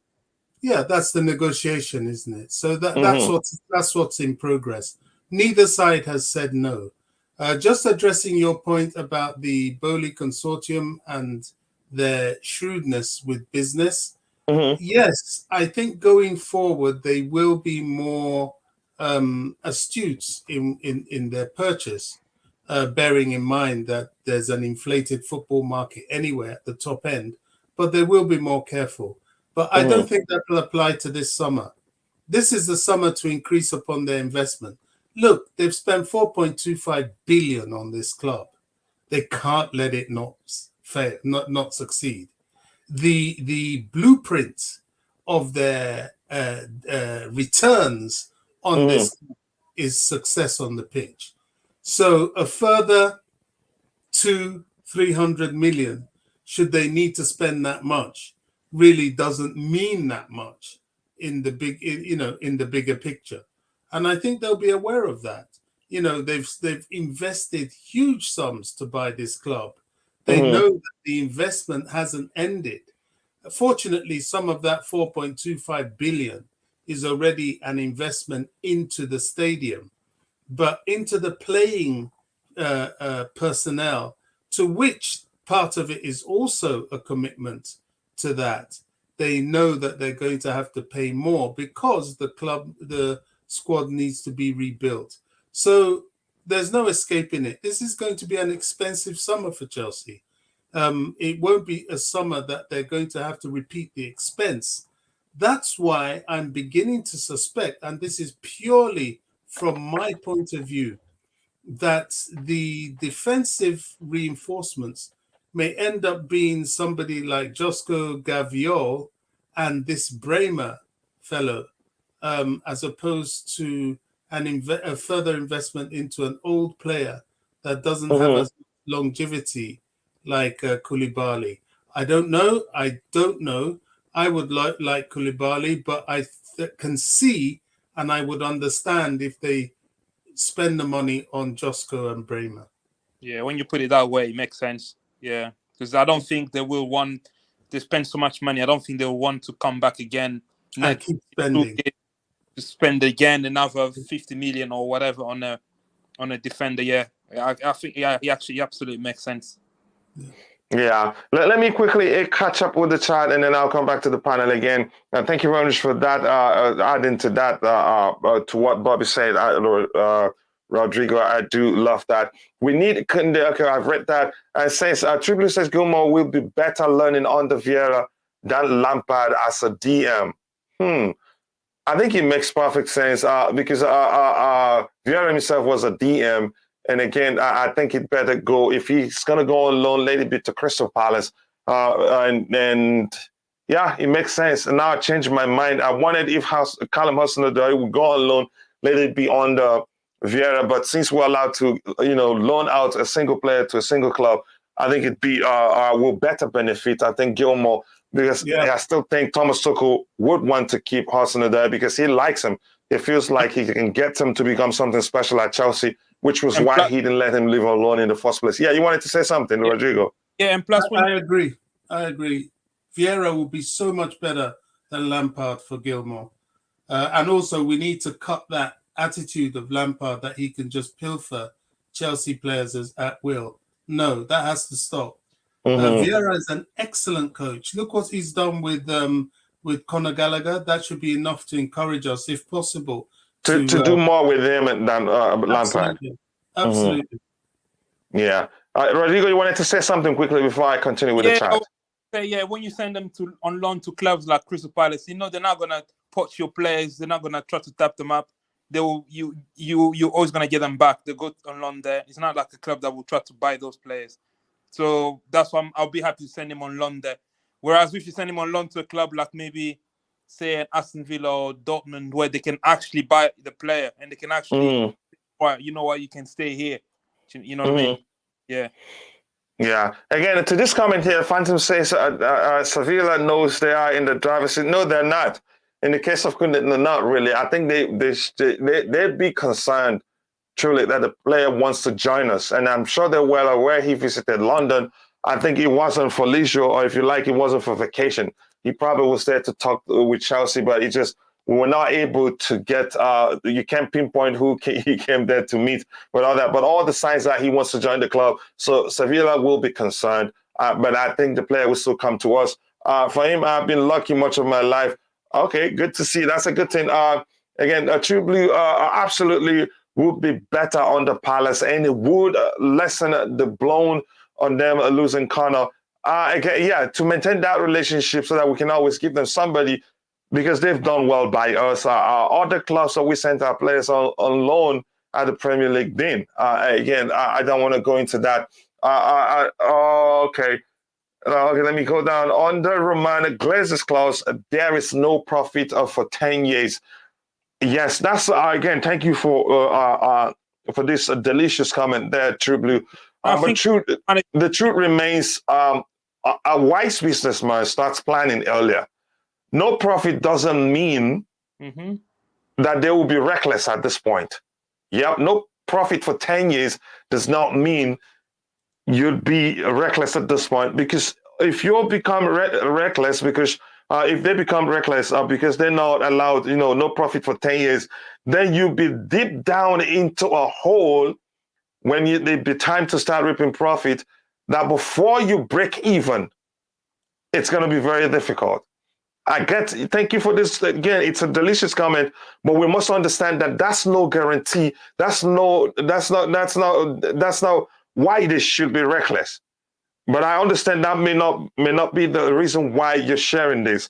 Rodrigo, you wanted to say something? No, I was thinking when he says it's a management fee. They're not allowed to take any payment out of the club and pay themselves.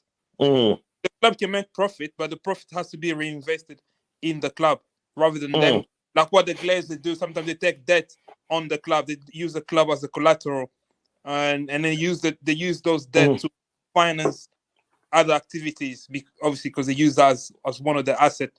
But for these clauses, they can't use Chelsea as a collateral in anything that's outside of football and Chelsea, and they can't take any management fees or reward themselves with huge pay and so on and so forth. But the club can make profit. So I don't know what it means by. And I think True Blue understand that, because he followed it up with a comment that says their profit is long term. That makes sense now. But coming to you, but for other people who are watching, because some people will see this, interpret this as okay. Oh, with that they can actually spend as much as they want. That's not going to be a problem. Declan, your thoughts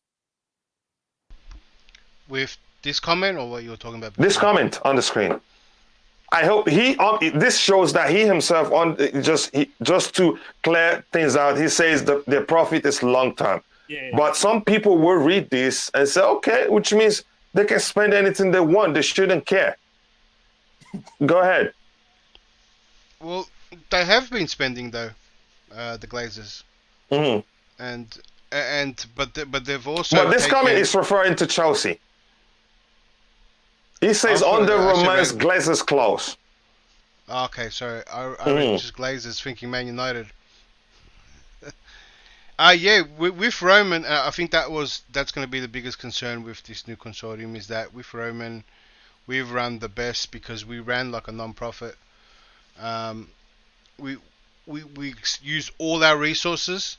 The only way we're going to see something similar is if Todd Boehly's consortium can bring more money into the club and spend the same way we used to spend, because we have more resources, even though we're going to keep more profits for the consortium. So I hope that they can bring in more money in, so we can spend something similar than what we used to, or else we're going to see pretty much cutbacks. But I think for early on, I think there's going to be some spending before they slow down, before they start a stadium and all that. Yeah, but this statement doesn't mean they can spend recklessly, right? You get me? That's what I was trying to explain. Yeah, I mean, even when Chelsea did spend recklessly, there was a plan in place. You know what I mean? Is to build a brand up, to invest in the academy, everything was a purpose. It wasn't just winning. I mean, it was about winning, but I mean, it becomes it's a long-term plan, if that makes sense. So even when Roman came in, he spent crazy. He needs to get the brand up, and now you can see in the time he's been here, he actually got the club's worth a lot more, and he brought more sponsors, more stuff. You're gonna see a similar transition with Newcastle. So they're gonna have to, you're gonna spend big money try to get the brand up, then bring in a whole bunch of sponsors and try to bring a lot more income there. So they already got a big stadium. That's an advantage and fans. So that's the plan they went through. So even reckless spending is not always reckless spending. Yeah. Well, Bobby, you want to add anything to that before we move ahead? No, I think Declared is right. I think, we have a 10-year period with which they can't really get any dividends. And this is a time they're going to have to aggressively set the club up to be a money-making machine. They will have to pull in investors, sponsors. They've just started, so we have to give them time. But one thing that's clear is that this summer in particular is a summer of further investment. They have to invest in the playing squad, and they won't be looking for short-term investments. They're not going to want to be doing this every season. So that's why I think we will still go young. We will still get younger players around that maximum age of 25, 26. I doubt if they'll be very happy to invest in a 30-year-old. That's where the Koulibaly deal, I just think that might not happen, especially if they can get Bremer and Josko. That's where they'll go. Remember, we still have maturity. That's probably why they're trying to keep back Aspie, because with Aspie back in the team, with Thiago Silva, and with a lot of the youngsters, just that 1 year further in their development in the attack, it may not be that bad. Don't be surprised if you see them go for Jesus from Man City rather than bring in somebody like Lewandowski. It's just speculating, but I don't think they will be that age-friendly going forward, because they're looking for investment. They're looking for longevity. Yeah, I think you wrapped that that topic very well for us. It's a long-term project, so they will be looking. Yes, they will seek balance, because balance is important. But I think they will also pay attention, because they want a long-term project. They want to dominate for a while. Once the team clicks, again, I think they pay attention to the age of the players they sign. And you make perfect sense why they'd rather go for. Probably may be favorable going for may prefer Gabriel Jesus over Lewandowski given his age. And again, you could argue overall also, yes, Lewandowski gets involved in the play and it has some great technical abilities. I think Thomas Tuchel may well prefer somebody like Jesus, who's a hybrid striker and not an out-and-out number 9. But that's by the way. Now, another player I want us to talk about, and I'm going to start with Fairboy. Fairboy, how well do you know Bremer? No, I'm not that good. Like, I don't actually know him that well. Bremer, nah. But here's the update on Bremer, and then I'll come back to you later. Bremer says that many clubs are interested in Gleison, I don't know how to pronounce his first name, but let me just say Bremer, especially in the Premier League. Tottenham and Chelsea, above all, would be ready to start an auction for the 40 million euro rated player, which should be around 30 plus. Bayern Munich's eyes are also on him. You want to talk about that? Since you don't know him that much, I think I'll come back to you in a bit. How about you, Tobago? Do you know him? Well, or have we lost Tobago? Let me start with you, Rodrigo. Can you hear me? Yeah, I can hear you. Tell us about Bremer, what you think. First of all, can you hear me? Yeah.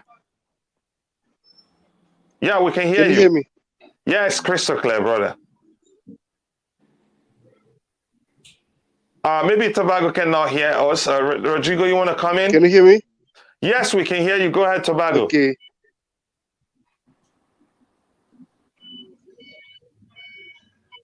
Are you still there? Okay, Rodrigo, are you there?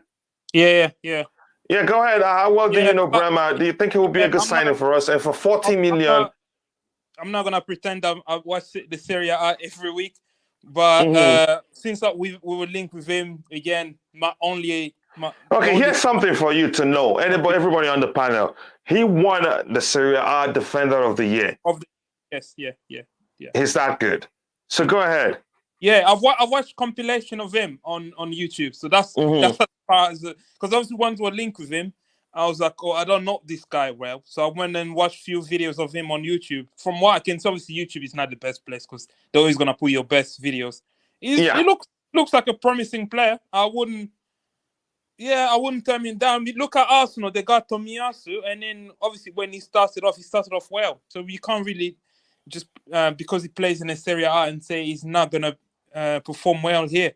He's what, 25 years old? But the only thing I'm concerned is he's right-footed again. So we need someone who can play on the left. So is he someone that can play there? No idea. But from I think go ahead if you round off, brother. Go ahead. He plays in the back four, and he shows in his head might be like I think he's more on the right side of the back four. So yeah, but from his videos you can see he's a talented player. It's a really good player. Again, he's got that flair. He's got that calmness on the ball.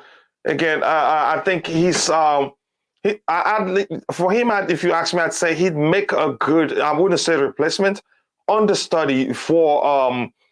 But it can't rotate with him. Actually, he's that good with Thiago Silva, given his ability on the ball and how calm he can be on the ball also.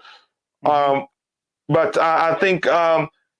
And the fact he won Serie A player, defender of the season, you need to look at his stats to know how good he is. I don't have it up here. Again, it's not even for like a top team. So that's and he lifts. He has got a good leap in him. What's his height again? I think I can't find. Sorry, is 188 meters. Which is that in fit? What's in fit? About 6'2". Let me see. Yeah, so that's a good height also. But again, I know Declan, your thoughts on our pursuit that we're interested in him. I think we're already in a bid actually. Yeah, just like Rodrigo, when we linked with him, I took a look. Barely seen Torino games. So, he reminded me a little bit like Zouma. That was the problem. I mean, I haven't seen the games. Really? In what aspect are you comparing him with Zouma? Because it is taken out of context, so I could be wrong. So it's just like Rodrigo said, like you watch a compilation of what this guy's about. He's the best of that player. The best of that player is all last minute tackles. It's all that's what it is. But he looks like an attacking threat as well. And that's why it reminded me of Zouma. Is that Zouma was all about the tackles, the last minute tackles, but he put himself in those positions by having being in bad positions. But Zouma had a leap on him, physical presence. He was any set piece. He was an attacking threat. And this guy looks similar to me, but he looks more polished. But having said that, that's Serie A as well. And my question was, he got best defender. What did he get previous seasons? People improve. Come on, Declan, I knew you were going to start a fight here. People do improve. He's 25 years old. What do you mean? He's got a career. Are we buying someone that's had one good season? Okay. Does that make sense? I get your argument, but you don't. You're not for this one. That's what I'm getting from your response. Look, like I think many people, they barely heard of him, right? To probably linked, right? I didn't hear about him last season or any season before that, I think most people might be in that boat, unless you're an advocate Seria A watcher because he didn't even play for the big teams. Yeah. And I even watched Seria A and I barely seen this guy because I just watched the bigger games now and then or for the bigger teams. So why didn't we hear anything about him sooner? And has he had just one big breakout season? Oh no, sorry. God. Yeah. So I'm just but my questions are lead to not knowing. So maybe I can't make a judgment, and I have doubts because I don't know, and because I haven't heard you have anything every before. right. But here's what I would say to you quickly, Declan. I think you have that typical Chelsea fan mentality because you haven't seen that player that much, and because he doesn't. Correct me if I'm wrong, and I hope I don't this doesn't come across to you as insulting. That mentality that also because he's not playing for a big club, or maybe because it's not that expensive, or because he's had just one season alone, that we shouldn't trust the player. Is that the case, Declan? No. Look, I watch a lot. I know a lot of players. So then when I don't know, I question, and then I look into the person. Right? Did you watch a lot of Torino games? No. That's what I'm saying. So I went and looked into the player, watched what he was about, read his stats, and I couldn't find a lot. Do you know what I mean? And why haven't we heard about Bremer sooner? And what every indication for me was that just like what was his name again? He played for Torino as well. Is it Bellotti? Bellotti? Bellotti. You're talking about Bellotti, the attacker, right? Yeah. Anyone hear about Bellotti anymore? Bellotti was going to be like this close to I $100 watched million Torino striker. games, so I've seen him. I watched a few of Torino games because of Orlando. But Bellotti was the same. One good season, everyone was raving on about him, and he was going to be this big ticket price. And now no one hears about him too. Maybe the national team didn't do that much. So, is this guy? Falling, is he having a one season wonder? Is that what it is? Or am I not? Outside the top. So I understand your fear now. Rodrigo, you were saying something. Yeah, outside the top 4 in Serie A last season, Torino finished 10th, and they conceded the least goals in Serie A outside the top 4, and they finished 10th. So, and he only had 3 injuries, so I don't know. I don't think he missed that many games. I only go by stats because I can't tell you how he played in those individual games. But from the stats, their defensive stat is not that bad for a team that finished 10th and having the best stats outside the top 4, even better than Jose Mourinho Roma. Yeah, Rodrigo. I think from now on you're gonna be our stat man. I'm not that much. But you were able to quickly get the stats and also get back to us. Go ahead, Fabo. You were saying something. I think, but Rodrigo, just the defensive stats of the team does not actually measure how good the player actually is, right? So maybe I'll prefer you rather look at how well he was rated. If your app does tell how well he was rated, then I think that one would be a better marker than just the overall team statistics. Is that what you're saying? I brought that up to back up the fact that he was voted Serie A Defender of the Year. So that backed up his team having considered the least goals in outside the top. Hey, Rodrigo, you remind me, didn't Brighton have a stat like that? Didn't who? Conceding Brighton. Who? Brighton had a stat of... Yeah, Brighton had like a team that finished pretty low, but really good defensive stat. I don't know. Honestly, I don't know. I'm pretty sure, mate. If the team's hard to break down, then they're gonna have a record like that. And what you're saying now is that Bremer does well in a team that sits back, and I mean that's even more doubt in my mind. Guys, I think we've lost Fairboy. Go ahead, Tobago. Detail sometimes is unfair on players. Bremer, he's good, man. And then, unfortunately, don't watch a lot of Serie A. But if you watch Serie A, a lot of people will tell you about Bremer. Again, he can play the Thiago Silva role so good. So that's the reason why Chelsea is looking for him. He plays in the midfield of the third centre back. And again, coach, always emphasize this. We need to buy players that already playing the system that you already play. No need to buy players that won't fit into our system. So Bremer already knows the system. How about declared concern that it's just one season? Do you have anything to say to that? It's not one season. It's not one season. You can check the stats, but unfortunately, he doesn't watch a lot of Seria A, so I don't want to make another debate for another day. But again, guys, I don't even like players that we know too much about. Some of the best players and some of the best players in the Premier Declan, League. you're losing this one. Go ahead, Bobby. Nobody knew anything about them. You guys are setting a standard, though. No, N'Golo Kante, when he came and basically won the Premier League for Leicester, nobody knew who he was. All they knew was that he was effective. And you know, I look at Alex, the Brazilian defender we had. Nobody knew who he was. PSV. He was at PSV. I saw him at PSV. Well, yeah, he was at PSV, but was he very popular? No. I think I go more for the kind of player they are. Brazilian players tend to be able to be good on the ball because that's their culture. Whether he's right-footed... You could argue that's a given, yeah, if you're Brazilian. Well, not always a given, but it's their culture, you know, and it helps. Whether he's right-footed or not, well, Rudiger was right-footed and he played on the left. Brazilians tend to be able to use both feet. I would go for it, to be honest. The fact that he's an unknown, I think, is an advantage. I would argue that. So I'm going to try quickly. I'm way too behind. Go ahead. You want to say something? I'm way too behind in the chat. I'm going to try to catch up, but go ahead. Who wants to say something? Who wanted to say something?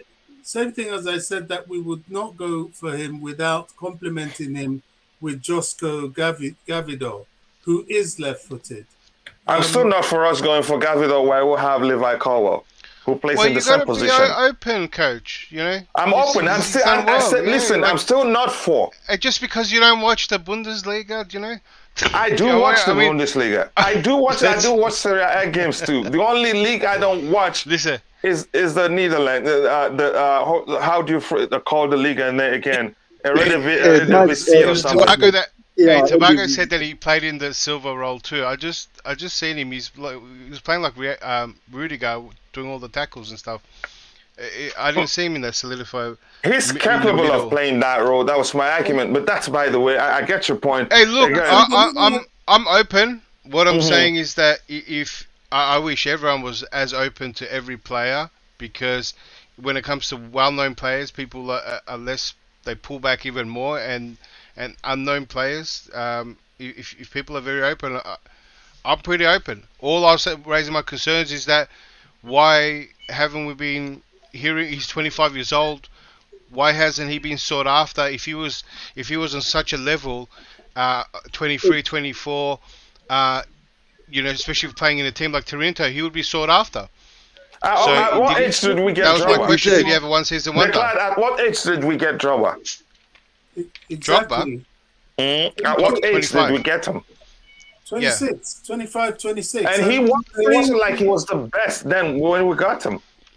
Yeah. So if you read about Drogba, Drogba peaked late, and Drogba even said, I remember one of his improvements came from when he versed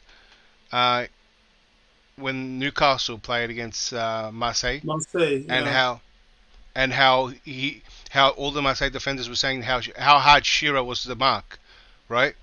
And he learnt a lot off that, how to be, you know, really annoying, and the movement and stuff. So Drogba's development came late, right?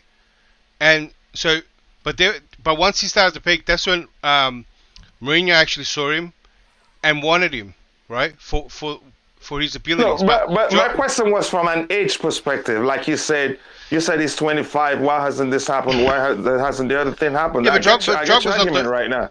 Drogba's not the rule, and Drogba has showed enough to coaches, right? after a few seasons. Mourinho actually wanted him a few seasons earlier, right? And Mourinho said, when I get the opportunity, straight away he dropped his name when he did get the opportunity at Chelsea, right? But Mourinho knew him from a few seasons before. Yeah. Are you telling me that people knew Bremer a few seasons before? And some people knew him. It's just maybe you. You're saying, speak for yourself. No, I'm not me. I'm saying clubs. Bigger clubs. Yeah, Torino they do. finished 10th. Torino finished 10th. What I like about this guy is the shithousery around him.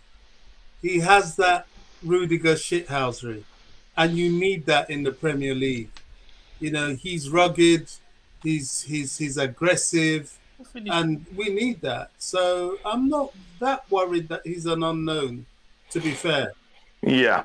So anybody, okay, go ahead, Four Boy, so we can move on from Bremer and talk about the next player. Would you take Sorry? Would you take Conor Cody from Wolves? Were they finished 10th? No. Conor Cody, come on. Go ahead. I would, because Wolves are, they would finish a lot higher in the Serie A. I mean, you don't know. Huh? All right, quickly, Fairboy, I want to catch up with the chat. It's becoming too long. Mikel's comments today?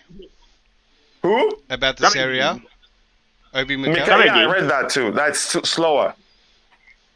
All right, this is what his comment but was. my issue is, Go ahead, for me, Fairboy.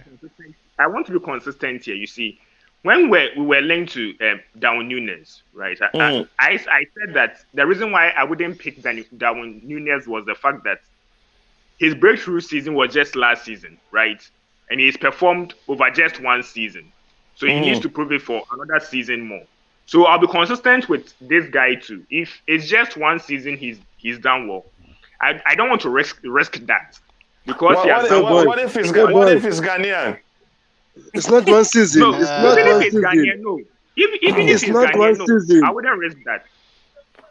It's not one season, Even if it's Fairboy. Ghanaian, I wouldn't It's risk not one that. season. Okay, I'm just kidding. The Ghanaian thing, I'm just kidding. And by the way, people, if you haven't, go check out Fairboy's YouTube channel. It's called Fair Chelsea Analysis, and believe me, you will like it. So if you have time, check out his videos, and you believe me, you will not be disappointed. Be sure to subscribe and let him know I sent you. Tobago, you wanted to say something quickly so I can catch up with the chat. It's getting too long. Tobago, you wanted to say something? Go ahead, brother. Have we lost him? Yeah.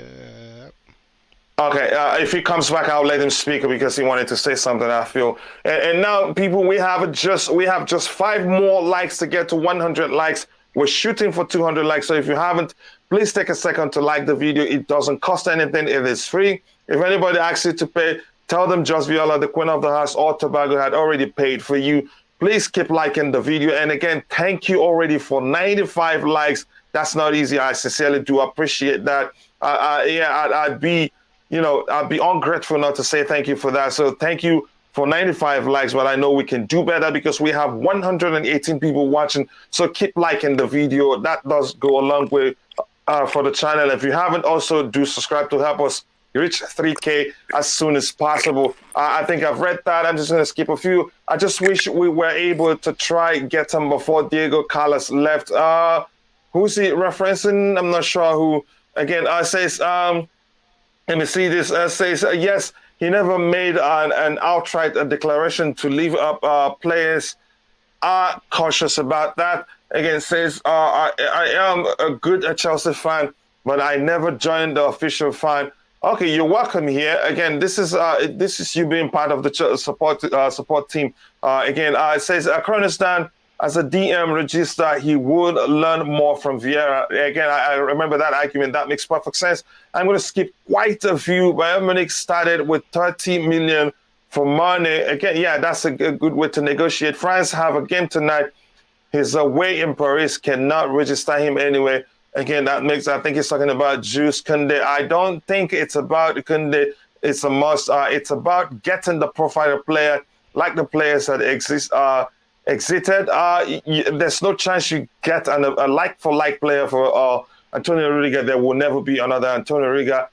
every player, each player differs from the other, no matter how similar they may seem to you. There are some attributes that will make them differ from each other. Again, that's me. Can someone help me with the team official website so I can get good news from the club? Okay, somebody could just share the link to the club's website in the chat so that Nemo can get it. I'm going to speak of what's your problem?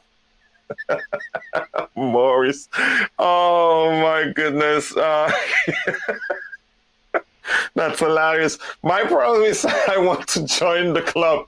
Then travel to London if you're a player. I'm not laughing at your ambition. Again, you're allowed to dream. Or you can go to the fifth stand if you're looking for information. But if you really want to join the club, which is what I'm understanding here, you can reach. There's a way to contact the club. If you think you're good enough, you can send them their video to look at, and the process goes from there. Can I get your number? It gets worse.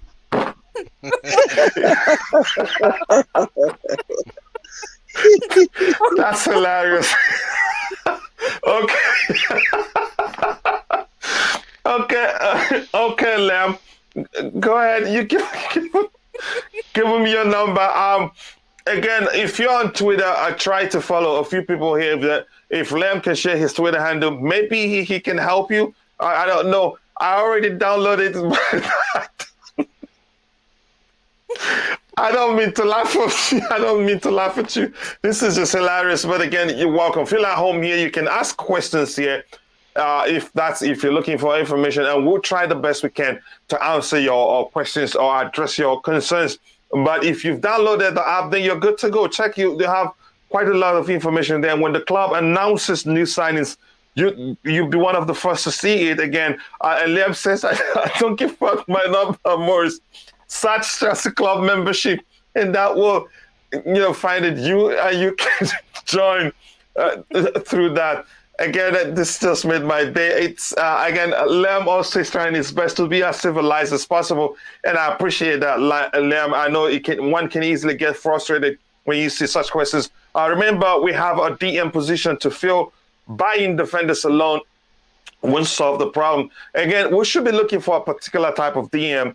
A hybrid DM, if you want, who can also play like box to box in case, because there are times the DM, if we're losing or if we're looking for a goal, there are times if he finds spaces, we expect him to exploit the spaces or eat up the spaces. No matter, it depends on the language you want to use. Again, we don't really need a defined DM. But again, that's my opinion. Brother Len, did you...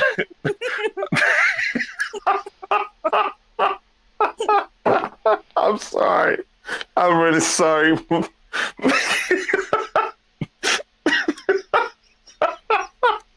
I'm so sorry, guys. Please, it's not my fault.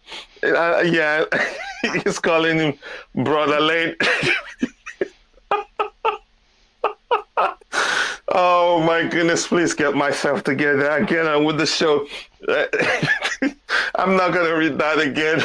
You can't just click on the person's name to subscribe. Okay, that's by the way. I'm done. I'm done reading that comment again. Okay, I'm going to move ahead. Please skip quite a few here. Phantom says, I think it's a rebuild year because my City got Haaland. It's a rebuild year. Even Thomas Tuchel did say it. Welcome newness to Liverpool. Yep, congratulations to Liverpool. I think that's a shrewd signing for them. Again, do I think we should have risked it? I don't think so. Because he may well, there's a chance he likes to play, as an out-and-out striker, and that's not what we should be looking for Thomas Tuchel. It will be another mistake. Although you could argue he's still young and will adapt, and still have, room to adapt to however Thomas Tuchel wants him to play.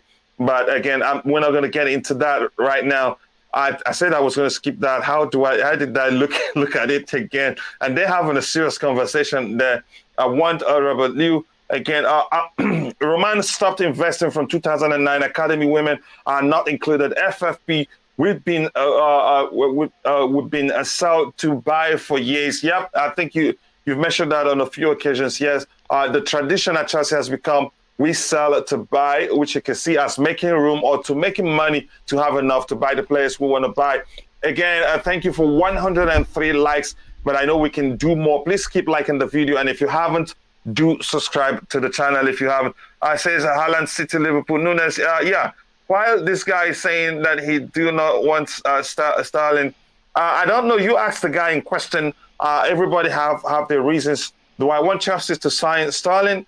I think he would do well at Chelsea, but I wouldn't say whether I want him to come or not. It all comes down to who Thomas Tuchel wants. And if he doesn't want Sterling, we're not going for him. If he wants him, the club will most likely look at him and see if they're able to afford his wages. And also if they're able to pay how much Man City wants. Again, I don't think Man City will let Sterling and Gabriel Jesus live in the same window. As we've talked about here, Pep likes to keep a large squad. Mane to Bayern, no. Werner to Bayern, as I said before, the board were divided on Werner, but they have Julian Nagelsmann now. Everything comes down to what the manager wants in most cases. Again, if you want Werner, then because they have Nagelsmann under whom at Leipzig, Timo Werner had the best form of his life, and he's come out openly and said Chelsea doesn't know how to use Werner. So there might be a possibility for a reunion between the manager and the player. The manager likes the player, and the player did well under the same manager. I'm seeing Man United are ready to make a swoop on Lewandowski. Barca deal fall through. If Barca deal falls through, that's a big if because he's bent on joining Barca. His issue is not the salary. I think the only stumbling block at this moment is the asking price, the amount that what's the name? That Bayern are asking from Barca. And Dio's nice to see you here again, brother. He says that we need to go all out for Lewandowski. Again, it remains to be seen. How is he going to work with the team since Thomas Tuchel is known not to usually use properly defined strikers, if you want to phrase it that way. Again, that's me. I could be wrong. And correct me if I'm wrong. Bring me the Senegalese monstro. Big up to my fellow American, Josh CFC. I know he's talking about Koulibaly. Koulibaly will be a good addition to addition to our squad. Plus, he brings balance. He brings experience. Again, a balance in terms of having a mix of youth and and experienced players. I think he makes sense. Joshua Bassi says, "Let the deal takes place, please, not rumor." Okay, I'm not sure what that brother is saying there. Koulibaly, Kounde, delete. I don't think we'll get the three of them. I think either with Koulibaly or delete. Delete is my preferred choice, given he's younger and he's proven he can also lead. If we can get them both, fine. But I don't know. Belotti was the guy we were looking for. So I'm going to skip quite a few and get to the bottom. Sorry if I missed any important comment there. My apologies to you. I just have to catch up. And then anything else you put, believe me, I think I try to read. Lewandowski will solve our striking problems. We need him. You think there's no guarantee. Again, one thing is for you to join a club. Another thing is for you to adapt. Again, two things more. Adapt to adapt to the system. Let me say just two. Or the manager's approach to the game, if you prefer. I'm going to come back to the panel. Anybody else has anything to say about Bremer, or should we just move on to the next topic? Yeah, I think move on. Because it's not going to be fair. Anything we say now is not fair because none of us have watched him properly to make a fair judgment. Yeah. So you're clearly agreeing that the clan has won that argument. As concerned, because I asked people, would you take Connor Cody? I don't think anyone wants to take Connor Cody, and if he finished 10th with Wolves. Mm-hmm. Yeah. You said that to look for people's trouble anyway. February, I'm going to start with you on this one. Let's look at it and read it together, and I think it's picking up steam. I says, according to Gazzetta dello Sport, the solution to reaching an agreement for Lukaku's return to Inter Milan involves the sale of Milan Skriniar to Chelsea. Thomas Tuchel wants to buy the Slovakian defender as a replacement for the outgoing Chelsea defenders this summer. which means no specifics. I think his preferred position is on the right, not really on the left, but he's able to fulfill that role. I think he did well. He didn't do that badly when Bastoni was out. But to me, my argument is, he's a backup player that we're signing. But that's, by the way, your thoughts on our links with the player, Fairboy. I think someone like Skriniar is highly rated. Like, even if you listen to rival fans, they highly rate Skriniar. So Skriniar is a good player. In terms of how he will fit into our system, it's yet to be seen. For me, as I said, with the system that we play, we need a particular profile of players. You see, I made a comment regarding the sort of players we are trying to replace. Like, when a certain player that fits our system leaves us, we need a profile. I'm not saying they should be the same caliber, but they should have certain fundamental attributes, right? They should share certain fundamental attributes. If you look at Skriniar, it's hard. It's hard. Skriniar. To compare him with who? To compare his attributes to who in particular? It's hard. I'm not sure. I'm not sure he's like Rudiger. I'm not sure. No, it's not. I'm not sure. So it's hard because for me, I feel like if you're able to, I think it's not just about the attacking phase. It's about how we defend. We defend by pressing, right? And we need defenders who are front foot. That's what I mean. They need to be front foot. But someone like Skriniar,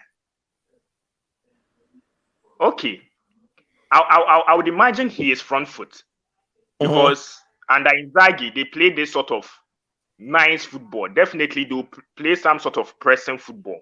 So definitely he should have that attribute, right? So I think that won't be a problem if he's a front foot defender. With regards to the fact that you said he's a right footer maybe playing on the left side of defense, I think it depends on the player. I can use Cancelo as an example. Cancelo is a right-footed fullback, right? But sometimes Pep Guardiola sends him to the left-hand side. But he's also effective over there. So it's it has to do more with how comfortable the player is. The player has the technique and the ability to do whatever he wants to do. Of course, you can slot him there and he will do perfectly fine. That's the thing. So for me, what is important for me is how he approaches defending. Is he a front foot player or he's much more reactionary? If he's front foot, of course, I'm going to take him, right?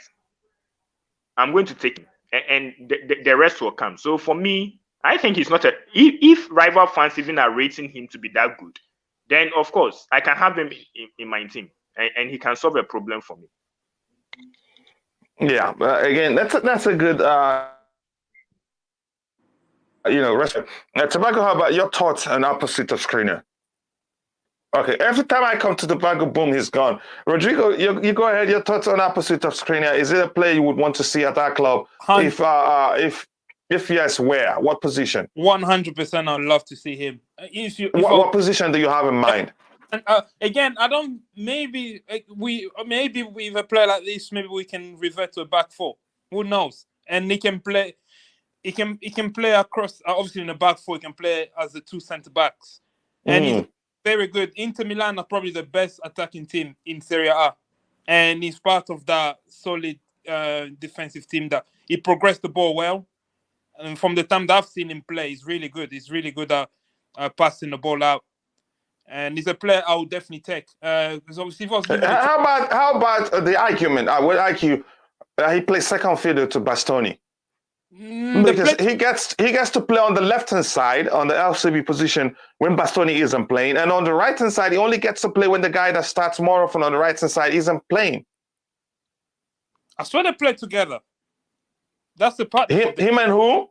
Him and Bastoni, no? They have that. Then he's when Bastoni is on the pitch, he's on the right hand side. So the question, what position are we getting for? That's a tough one. Because you see, I think we must, if we get a player like this, we might have to change this back three to a back four. Because Inter Milan don't play with a back three, so yeah, they do, don't they? No, under Conte they did. Under this new guy, they played mostly in the back four. I'm pretty sure Inzaghi. I think they still play back three. They play back three. They're still more often actually. And the reason why Bastoni gets to go on the left is because he's left footer. Yeah. So has he played? So why are we getting him? We already have Kounde, we have Chalobah, both players can play. Maybe we are, coach. Maybe we're not. We seem to be linked with every player. Yeah, and this is exactly. So there's a chance it all just rumors. Rodrigo, you get my point now. There's a chance it's all just rumors. There's a chance also Thomas Tuchel wants him, like we see with this thing here. Not this one in particular, and I didn't want to share that right now. But your thoughts, do you have anybody on the panel have any idea where this guy fits in our team? Because if you're saying the right-hand side, where you could say he's done well whenever he comes in for Bastoni. But the question is on the right-hand side, we already have Kounde, and we have Chalobah. Go ahead. Coach, you just answered it. He can play pretty much everywhere. He's been playing in that. He's familiar with the back three. And he can play across the board.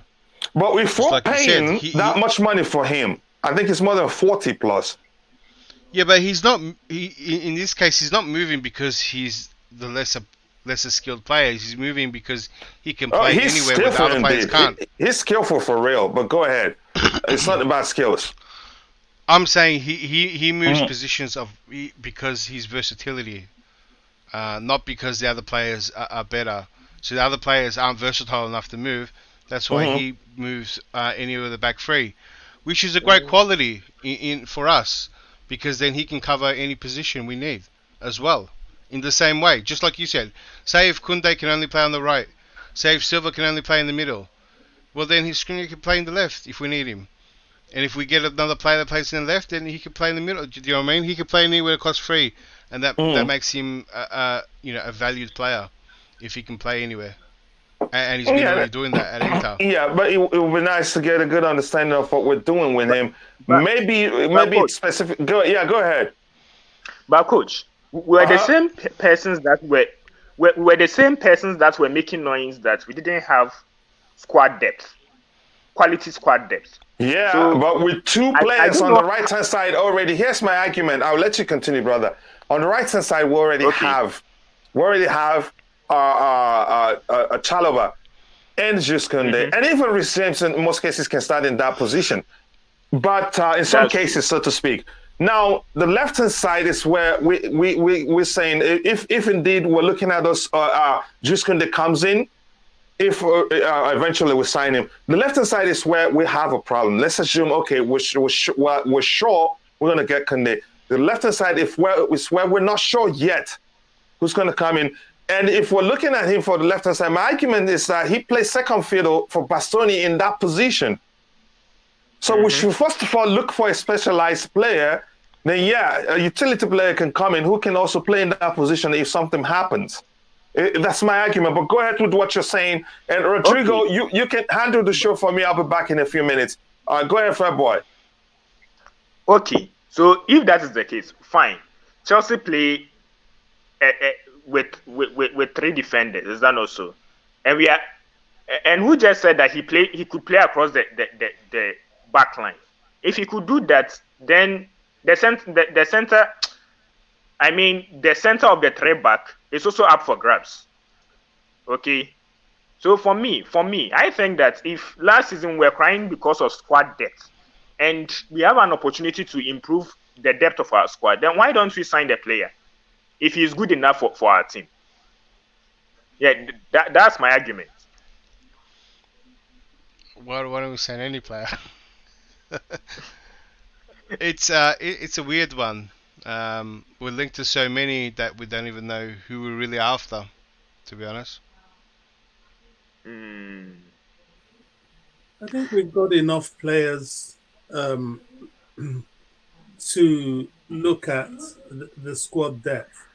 I mean, people like Chalobah, although they would have stepped up a bit, they're going to be rotated, as will Thiago Silva. I kept quiet a bit because I don't want to be a conversation killer, but I don't think we're after Skriniar. I really don't. I see a lot of suspicious flaws in his game, and I'm not, like what? well, being a defender in a league like Seria A and being a defender in the Premier League, to me, are two different things.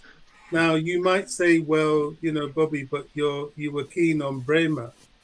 I look at Bremer slightly differently because I think his individual capability and his potential is greater than Serie A.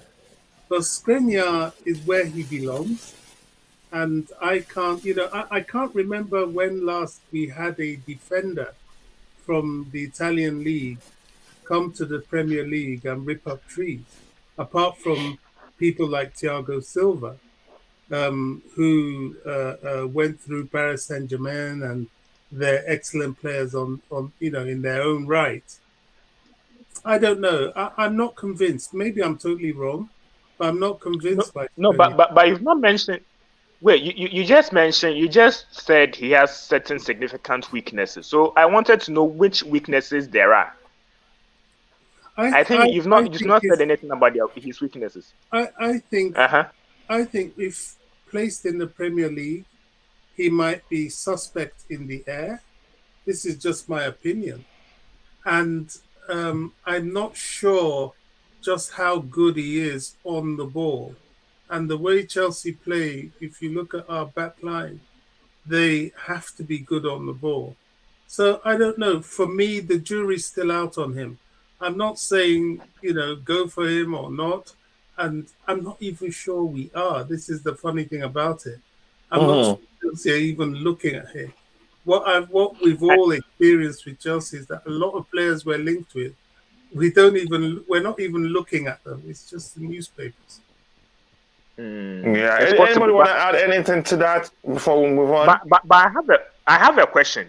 I don't know how many when Inter played with Liverpool, right? For us to actually know if Skriniar can actually play in the Premier League. Inter played with Liverpool. I don't know how many of you watched that game to be able to assess him very well. No, I don't recall watching the game fully. I think I don't remember very well. Go ahead. Remember, Liverpool don't have big strikers, so that really wasn't a game to judge him. If he comes to the Premier League, it's not the games against Liverpool that he will need to show his worth. It's the games against people like Newcastle or Burnley or Leicester or rugged games. He's a rugged player, don't get me wrong, but I think he's suspect in the air. And your aerial capability in the Premier League is everything. No, but okay, yes. I think you said that about his aerial ability. But I also made mention of the fact that he might not be that good on the ball. And we know that Liverpool play this sort of high-intensity game. They play this sort of game pressing style. So if he's not that good on the ball, it should show against Liverpool. Or is that not the case? Yeah, fine. Right? Yeah, I mean, I can't say it didn't show. Remember, he's a defender, and I don't know. As I said, I'm quite happy to be wrong, but that's just my gut feeling about him. And I don't think Chelsea's even looking at him. I think he's on the wish list of certain journalists, but I'm not sure he's on the wish list of Chelsea Football Club. Yeah, it's just I think that let me just try and catch up with the chat again. Anybody on the panel want to respond to that? Declan, you want to say anything, or Rodrigo, anything? No, I'm right. Okay, let me quickly catch up with the chat, and I'll come to LSE and get his thoughts on the player. Then we'll move on to the next topic. I think I've read this before. This is Steve Chelsea saying we're watching Raheem Sterling week in, week out. Also, both for England team. Sterling isn't that player we need or can decide to win a game. Again, that's your argument. Some people think he's better than what we have and would do well in a, if he joins us. By Screener, comment, Thomas, says the Queen of the House. And with that, I want to say thank you for 111 likes. That's not easy. Again, you guys are absolute legend. Thank you so much. I sincerely do appreciate that. And also, if you haven't, please keep liking the video. You don't even have to donate. Likes alone are good because it helps the channel grow. It helps us reach more people, and then we get more people subscribing to the channel, and that's great. So if you haven't, do like the video and also subscribe to the channel if you haven't. Again, let me see what I have here. Okay, brother, no worries. And please be sure to go check out Fair Chelsea Analysis. That's Fair Boy's YouTube channel, and be sure to subscribe. Philip Smith says, Philip Smith, nice to see you here. Chelsea should make a statement and go all out for Lewandowski, as City have announced Haaland. Lewandowski is a fine finisher. It remains to be seen. Will Thomas Tuchel use him? I don't know. There's an argument for that, because you could argue as much as Lewandowski gets involved in the play, more than Lukaku does. But Lewandowski is an out-and-out striker, whether you like it or not. Okay, Steve, I hope you are doing better now. Yes, Steve Chelsea, by the way, I hope you're doing better. That's sorry, I forgot to ask that. I said even TT needs a Sterling. We don't. Again, but we can go against what TT wants. He's the manager. He's the one that has a certain way that he wants to play. And to support him, we have to help him get the players he wants in. But that's, by the way, again, let me read this again from Tribune says, and Anthony, Brazilian spelling, okay, is joined, correcting, is joining Ten Hag at Manchester United.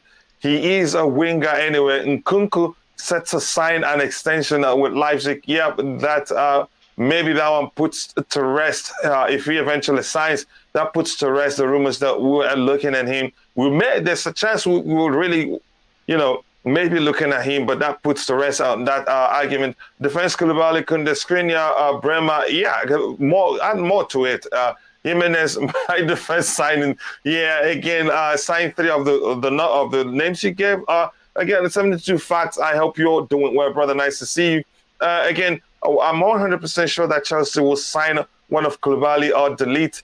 I want the list to be part of the list as a signings, because he's so young and can also lead. He can execute the Thiago Silva role very well if given the opportunity. He's good on the ball again, and he will be here for a long time for signing. But it remains to be seen whether he extends with Juventus. And at this point, the release clause, buyout clause or release clause on his contract is 120 million, and I'm sure Chelsea aren't going to pay that amount. I think it will be something north of 70 to 80 million, or north of 60. I don't know. I'm not Juventus anyway. We don't need Renato Sanchez. He's joining Milan. Says, I heard Inter tried to sign Lukaku on loan and wanted to add Skriniar on the deal. How's that going to be structured? I'm not sure. Maybe you can educate us better. I think Skriniar will play in the middle, center back, in a back of 3. Can he? I haven't seen him play that before. Where does he play for? Slovakia. You let me know. I don't know. Educate us on that. Maybe that will help us better. And I'm going to skip a few contracts here. Skriniar could be a solution to our defense, and we can get rid of Lukaku at the same time. It sounds easy, but if it was that easy, I think by now the deal will be here, and that Lukaku will be leaving Chelsea, because both clubs, the clubs are talking. So there won't be any issue stopping the club from saying, okay, we've agreed this, that when the time comes, Lukaku goes to the other team and the other stuff happens. But that's, by the way, I hope we get 2 CBs again. I'm going to skip quite a few here just to get to the bottom. Says, again, Kounde, Koulibaly, delete, I want. Again, we all want everybody. Chalobah, my back 3 again. Yep. Let me see here. We got now and now, right, a small part of 200 million. That's the truth. Kachila, you want a 2-starter back 3 means a 6 center halves. What difference does it make if it covers others? Again, good argument there. You always like to shame me too in public, just like Just Viola, but I'm just kidding anyway. That's a good comment, right? Yeah, if we want 2 starters per position, I think your comment makes perfect sense. Says we need a squad depth. We do need a large squad because we have a lot to play come next season, challenging for all competitions. Yeah, competing well in all competitions. So if we set, again, any other thing here, am I missing anything? So I'm going to skip quite a few, and I'm going to try to get to the bottom. And anything else you type, I will try. Yeah, we'll look at that in a bit. So anybody else has anything to say before we move to a leaked Premier League schedule for next season? Shared, I think it was my brother from the Madiba land, Tobago. Anybody else has anything to say here? Nah, not me. Okay, let's move ahead to that one. Again, Tobago, Declan, no worry, I understand, bro. Nice to see you, and I'm happy that you had the time to join us. So let's go ahead and look at it. I think it was my brother Tobago that shared this with us. It says again, it says a leaked Premier League fixture list appears every year. This year is no different. It would have been a tricky start for Chelsea if this is the case. So let's look at it because we're not sure if the leaked schedule will remain like that if it will remain as we're seeing here. So, Bobby, your thoughts? If we're starting Southampton away, Nottingham Forest home, Manchester City away, Tottenham home, Leicester City away, Wolves away, Newcastle United home, Everton away. I think this 1, 2, 3, 4, 5, 6, 7, 8 games, you could argue none of them will be easy, especially from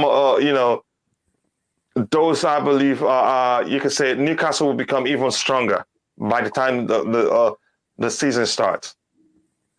Yeah, coach. I mean, definitely there's no game that's going to be easy.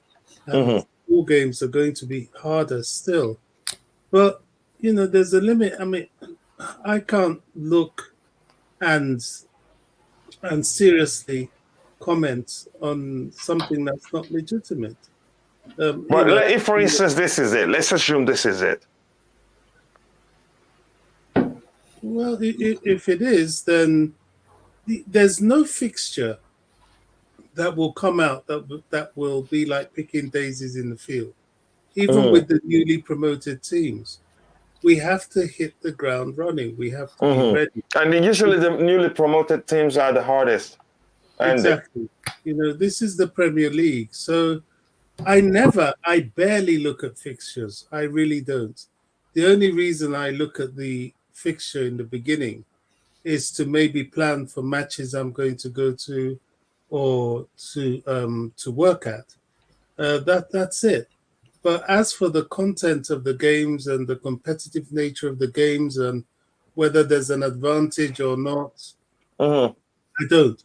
I used to in the past look at the tail end of the fixtures to see who, because that's when it matters. You're trying to either win the league or win something. Even now, I don't bother with it because the course of the league determines the strength of the teams you play at the end. Some of them may not have anything to play for. Some may have everything to play for. You never know. So I don't know. It's hard to comment on it. Really is. Yeah, I do agree with you. LSE, let me come to you. Rodrigo, I hope you don't mind because LSE hasn't spoken. He was here before, and before I could get to him, I think he had a connection issue. He went out and he's back on. Is that okay, brother? So LSE, go ahead. I think Rodrigo agreed. Okay, thank you very much, brother. I appreciate that. And Rodrigo is our stat man from now on, whether he likes that title or not. He's Chelsea's perspective stat man. Coming to you, LSE, how are you doing, brother? Yeah, not so bad, man. Big up opponent. Brilliant. I'll still give you a chance, to get your thoughts on everything we talked about today. I hope you were following. But let me start you with if this indeed is, the schedule or how we start the next season. What do you think? Yeah, first of all, I just pop in, I just sneak out, and try to follow up with the show, So yeah, I understand you're very busy and bills don't pay themselves, so no worries. Yeah, as for the fixtures, yeah, I'm not too bothered about them because every Premier League game is like a cup final, and we have to treat it as such. We don't have to start procrastinating. You know what? Yeah, let's just play this game. We'll win our next 5. Doesn't matter.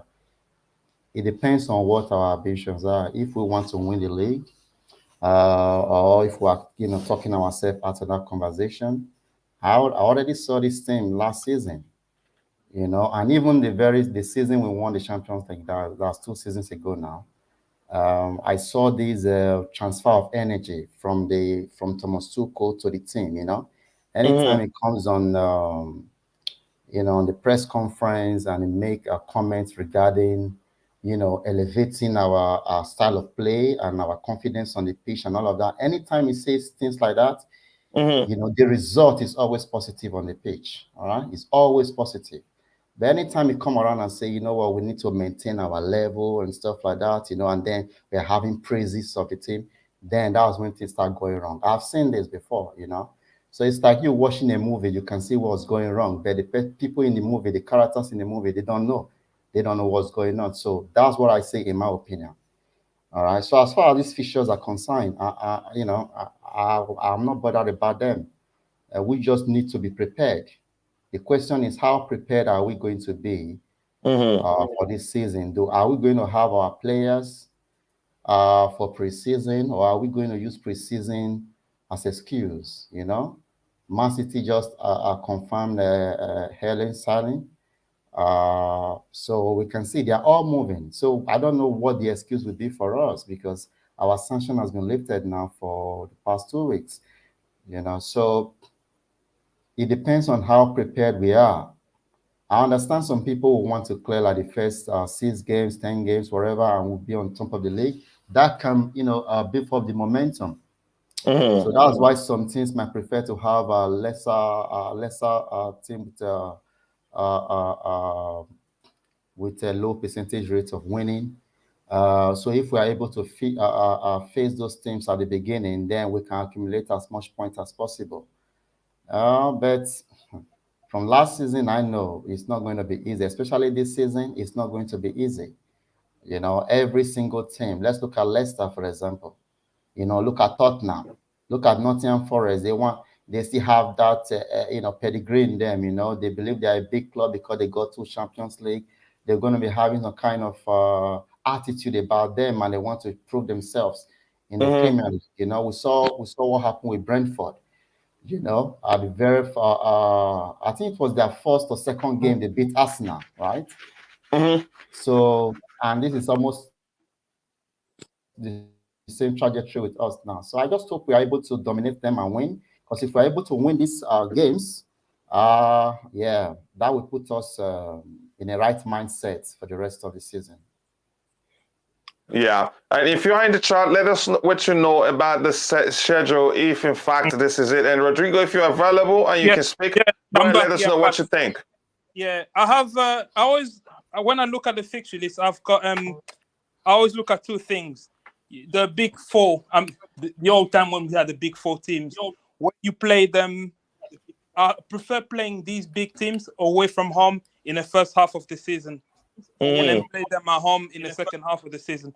And then if you look at most of the time, we usually play for the past few years, we always play like City. We play them away in the second half. I prefer like this one here. It says, I know this is probably not the correct one, but ideally, if you ask me to have a fixture list, I'll play Tottenham, City, Liverpool away, and Arsenal away from home in the first half of the season, and then not play any of those teams in January, and then play them just that gap between December and January, not have any of the big six teams, and play them at home from March onward. That's literally what I look for when I see the fixture list coming out, and obviously have the last game of the season at home. I always prefer finishing the season with a home game. In terms of these games, if this is what's gonna happen, that's starting away. We haven't started away from home in recent memory. I think the last time we started away from home, from my memory, when we played Wigan on the first day of the season and we won 6-0, if I'm not mistaken. Is the only game that ended with no corners. I think it's the only game in the Premier League that had no corners in that game. I don't remember us starting away from home in the league. So maybe this could be good if we could start away from home at Southampton, get that one out of the way as well, because we don't have to worry about them in like along the line in the season when they pick up form and going to Southampton becomes a tricky fixture. So if this is the case, then that would be good as well. Yeah, but I think for me, I usually don't care who will play first or who will play last. I think the more difficult the games, the more I like it. Because the fact remains, we're going to play everyone anyway. It doesn't matter. And like LSC alluded to, we just have to be ready. Get the signings in, especially the defensive signings, because they need to play at least a few matches, a few friendlies. We don't want the season to have already started before we start bringing them in. That's only my concern at this point. I could care less. I don't care who will play first or who will play last. We're going to play everyone anyway. There's, it's, again, I don't know how else to put it, but I'm quickly going to catch up with the chat. Then I'll come with Bobby with a question that he's going to talk that will lead to a question I wanted LSC to answer because he wasn't here when we talked about that. And with that, I want to say thank you again. Thank you for 114 likes. That's not easy. But I urge you, if you haven't, liked the video, please take a second to do so. It is free. It doesn't cost anything. And if anybody asks you to pay by any chance, tell them that Just Viola, the queen of the house, says it's free or she had already paid for you. And we have 2,849 subscribers. Just one more to get to 2,850, but we can do that. We can do even more than getting to 2,850. So if you haven't subscribed, please take a second to like the video and also do subscribe to the channel. You don't have to donate. Your support alone, just you liking the video alone, will go a long way. You subscribing alone will go a long way for the channel. So thank you again. Thank you. Thank you. It's never easy, and I sincerely do appreciate all your support. You guys are absolute legend. Says EPO, that's Vasia Paratakin. I don't know if this is your first time here, and sorry, apologies if in advance if I mispronounce your name. EPO top forwards 22-23 season. Ronaldo, Haaland, Nunes, Kane, Perisic, Lewandowski, maybe Man United. No one at Chelsea. Again, you could argue that maybe if the manager decides to play without an out-and-out striker, which is, I think, we'll be wasting money to go with a big name out-and-out striker because he's shown that's not how he rolls. If you want me to phrase it that way, it says Masha, we discussed that already. Again, thank you very much, Michael. Masha is saying yes, we saw that. It's good thing. Hope Tuchel keeps him because he's much better than Saul. I think I missed something that I don't know who's it talking about. And Deals CFC, brother, if I haven't said hi to you already, I hope things are well at your end. He said, with Man City wanting left back Ryan Nori from Wolves, we can pounce on Cucurella. Oh, so if they're going for Nori, which means there's a chance that we have the chance to sign Cucurella if that's the case, because I'm not sure they're going to sign them both. They still who's the left back, current left back in the ranks of Man City right now? Since Mendy, went on vacation to where he went on vacation to. I'm not sure. Anybody on the panel can help me? I'm not sure who's the current left back or who starts in that position for them. Again, a Tribute says, Masha, it broke 2 hours ago, and it's Chelsea who extended, exercising a clause like they did with Aspilicueta. Thank you very much for highlighting that. And also, Deals don't take too much notice of speculations. Thanks. Okay, then again says Masha, cool. Says Liam, Daily Fell says important data missing, so maybe incorrect. Oh, okay. This Daily Fell indeed. Again, that's what my friends staff calls them.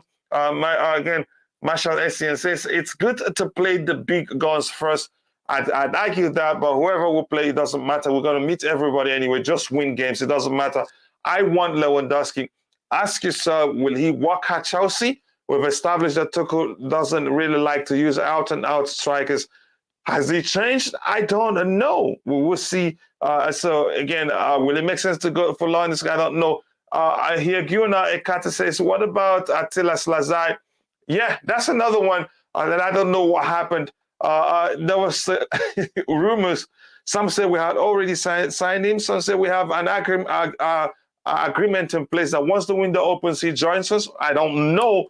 Maybe that's the case. We'll see when it's time. Again, we'll see what happens. It says if is indeed Zinchenko and Cancelo, and then Cancelo hasn't done that badly. Zinchenko, I think you could just go. It's all about ball playing. I wouldn't say he's brilliant defensively. Cancelo is better defensively, if you ask me. It says Colwell is still an option. I think I'd like him to stay. It remains to be seen how highly Tuchel thinks of him, and hopefully he puts in the ship and does well during preseason. We'll see what happens. Lewandowski doesn't want to come. You want to force him like Lukaku. Yeah, good input there. If he doesn't want to come to us, why are we wasting our time on this? Go check your Twitter. Okay, Damirola. Okay, I'll go check. If you're referring to me, I'll check in a bit. Tuchel wants Lewandowski. Tell us how you knew that. I want to know. Front three, Dembele, Sterling, Jesus, false nine. Does TT fancy? I don't know really. You seem again. I don't know. You lots have spoken. If you think TT doesn't want Lewandowski, I don't know. But the person deals. Tell us how you know Lewandowski want him. You know I love you, brother, but let me know. Attila Slazai is too good because he plays both feet. But I'm not sure we're linked with him anymore. I don't know. I think it's best to have 4 or 5 games into the season before playing top clubs, just so the team can gel. Given the circumstances, I guess you could argue that, so that the new signings will gel a bit and get a hold of the Premier League. Abdurrahman said, will Declan Rice come to Chelsea? He is the missing piece. I'm not going to fall for that missing piece argument again for anybody. As Lukaku was a missing piece, Lukaku ended up becoming a time bomb in our squad rather than a missing piece. I think I don't blame him. He's a good player. Don't get me wrong. I blame the scout. Yeah, go ahead. I don't like when people say, "All we need is someone to score." No. Mm-hmm. We need someone that can come in and fit in the system and can score.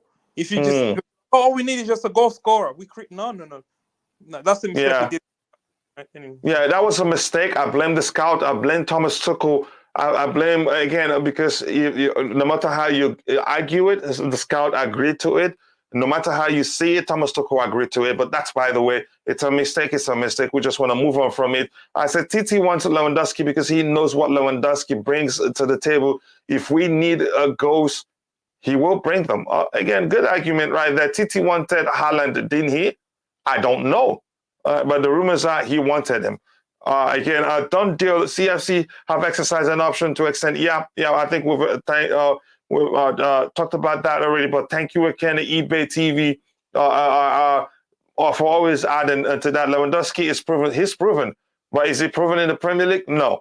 A player could be firing on all cylinders in another league, but coming to another league is a different thing altogether. You must consider that. And playing under a different approach to the game, under a new manager, again, it's a different thing altogether. Chelsea had an option to extend by 1 year. They did it for Aspilicueta and Giroud. None of them extended themselves. Yeah, thank you very much for saying that. So, Bobby, I'm going to come back to you. I hope you're still there. The question I have is this.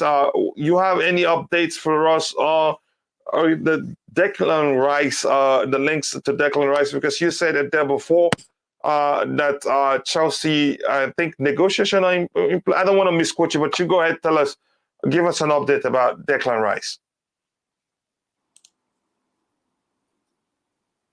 Bobby, are you still there with us? Sorry, my mute was stuck. Okay. Yeah. It happens when you use a small device. Go ahead. Yeah, are we back to Declan Rice, or we? Yeah. We want an update from you regarding Declan Rice because you said you had an you said something about us. I don't know. I don't want to misquote you, but go ahead. Any update on Declan Rice? There's a lot of legitimate sources that truly believe that the discussion for Declan Rice is underway.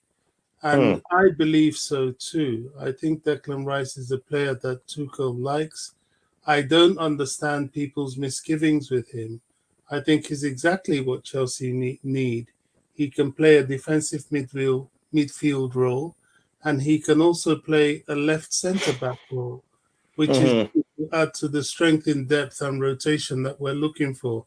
So there are many things we can do with Declan Rice that I'm sure Tuchel has seen. I think Declan Rice and Ethan Ampadu as a defensive midfield pairing will definitely enhance the depth of the squad.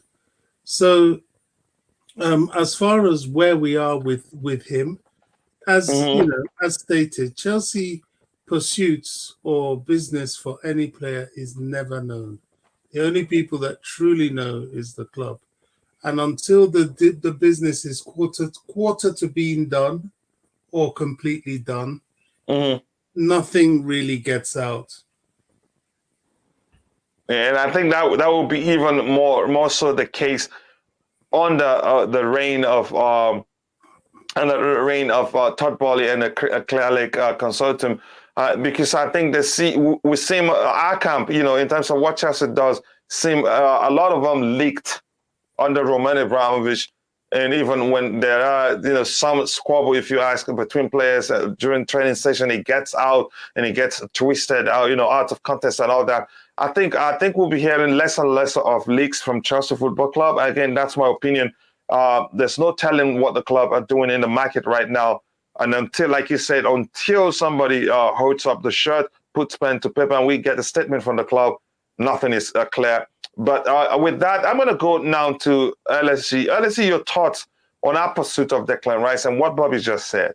And do you think he fits into the team? And I want to come back to Bobby, to maybe Rodrigo, to let me know how he thinks Declan Rice fits into our current squad.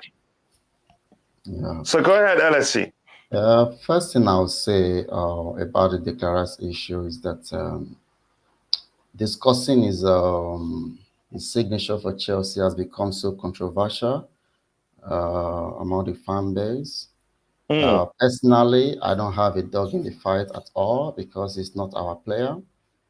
As far as I'm concerned, with the amount of money being touted around, I would rather give Ethan Akpendo the opportunity, and create a role for him in the team, because I personally believe that they are of the same ilk.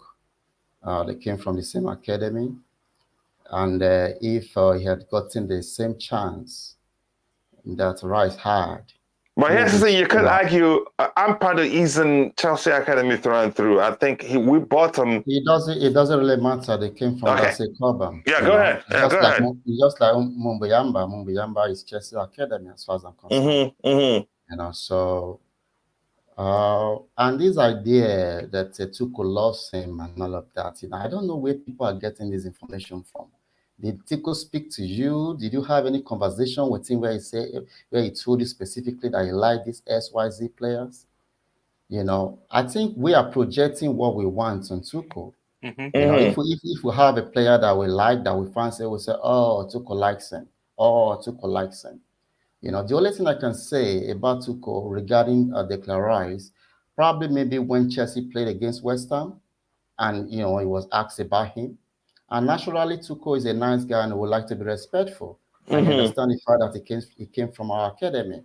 So, because sometimes you look at these newspapers and then you want to go and read the quotes, all right?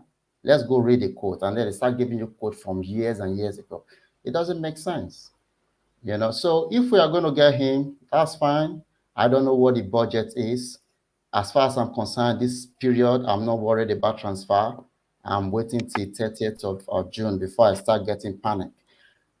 So for now, let them do what they want to do. Let them extend contracts they want to extend.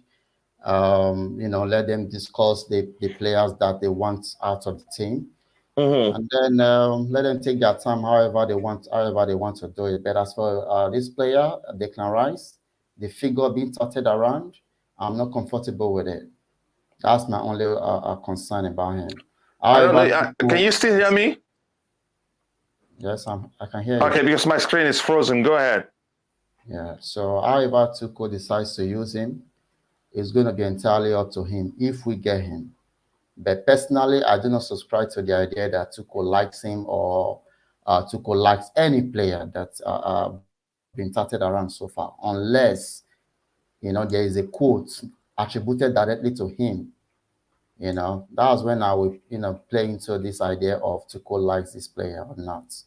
All right, but if he's being given the chance, like they said, his position has changed from probably head coach to sort of manager.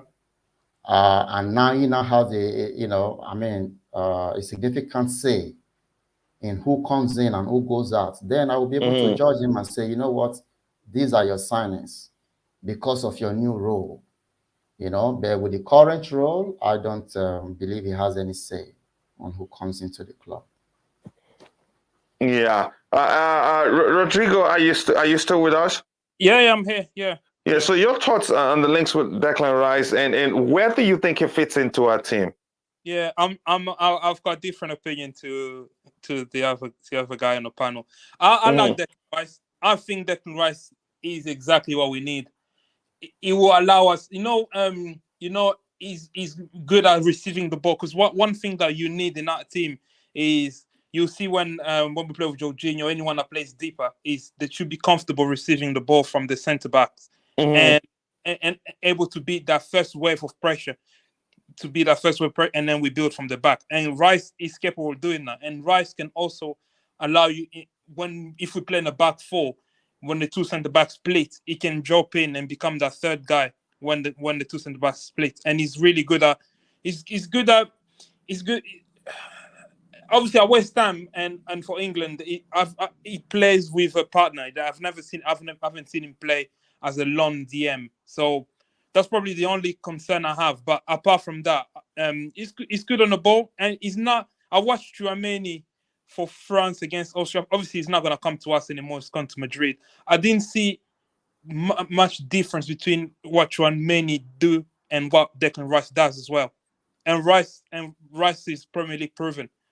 The only concern we always had with Rice was the price tag, and now it seems like West Ham are willing to negotiate and maybe bring the price down a little bit. So if we can get him for around 60 to 70 million, is a really good addition to have in our team. Again, I still think anything north of. Can you guys still hear me? I'm switching to my iPad. My computer screen is frozen. Again, anything north of 60 is still too much for me. Again, that's me, and I still have concerns on how he fits into the team. Again, I like his versatility. The fact that he's able to play, as a central defender. I think it was declared that was, he analyzed how if he plays in the DM position, he'd be able to seamlessly, cover up for the wing backs who bumps forward, and then cover up for us, and not our opposition will not get a chance to hit us on the break.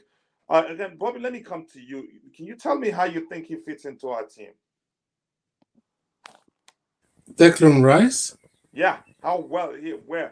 That's how does he fit? Yeah, I already explained that he is a versatile player that will fit a rotation. He will not only be good at centre back, but he is, of course, there as a DM. That's his key strength. And I think that's why Tuchel likes him so much. He understands the Premier League.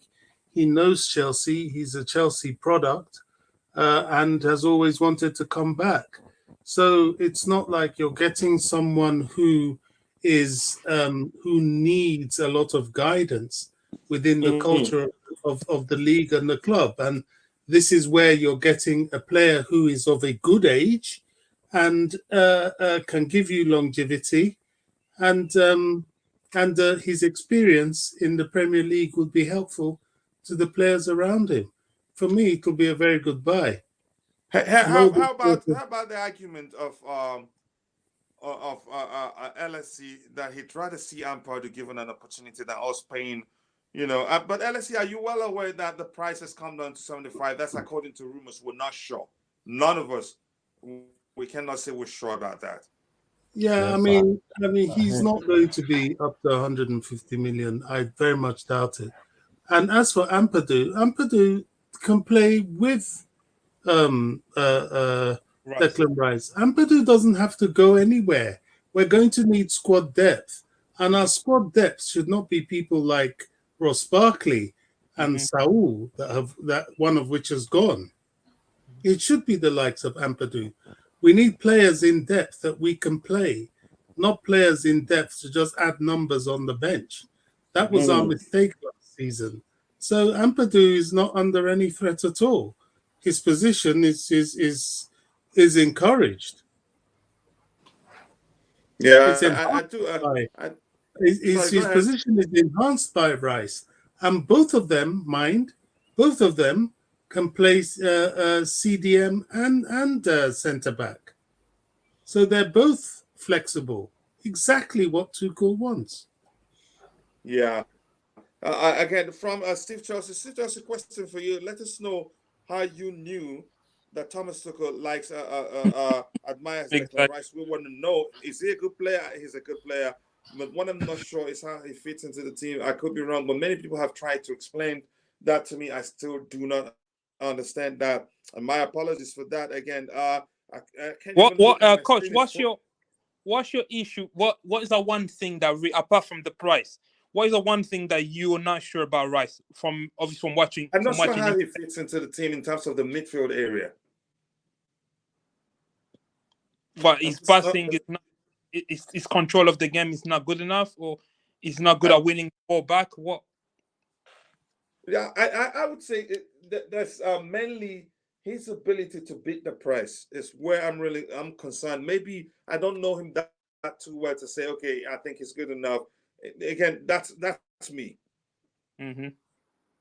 Yeah, what do you think? If we're talking about his ability to beat the press and still help us progress the ball, even when opponents press us aggressively, is this something he's good at? Educate me. Maybe I don't know that well. Coach, you could there could be some value in what you're saying, but his ability to beat the press is far. You put players on Jorginho, and Jorginho's gone. That's his weakness, physically and technically. So Declan Rice will not give you that problem. Physically, he'll be able to survive a press. For sure, yeah. So I don't think that's too much to worry about. Look, a player's not going to give you everything. Yeah. I believe that Ruben Loftus-Cheek, when fit, is that ultimate midfielder because he can give you everything. People tend to argue with me about it, but I believe he is. He can beat the press. He's good on the ball. He's good in the air. He's good at passing. He's good running. He's good, so when he's fit. Now, there's no other midfielder that we have that can give you all of that. They can't do everything. And Declan Rice can do most things. But there will be some minor deficiencies. I don't think he's particularly as good on the ball as, for example, Ruben will be. But he's good enough. If you're a defensive midfielder, you're there to defend, and he can help with the transition, which is a problem. And he can score, which is another problem that we had with Jorginho. Jorginho was, I don't know. If there's any midfielder I've ever questioned, is Jorginho. I've never really seen his value. But Bobby, don't you see a partnership with Jorginho and Declan Rice, or you don't see that partnership flourishing if they were to play together? What is the value of Jorginho? What, he'll have somebody shielding him to spray passes? Is that what you're saying? Yeah. I mean, what is that? That means you're almost down to 10 men. I don't see the value in Jorginho. I don't know. If Tuchel likes it, then I'll go with it. But for me, to have a functional midfield, I would rather see Declan Rice playing alongside someone like Ampadu or playing alongside Calvin Phillips, as he does for England, than somebody that's physically inept like Jorginho.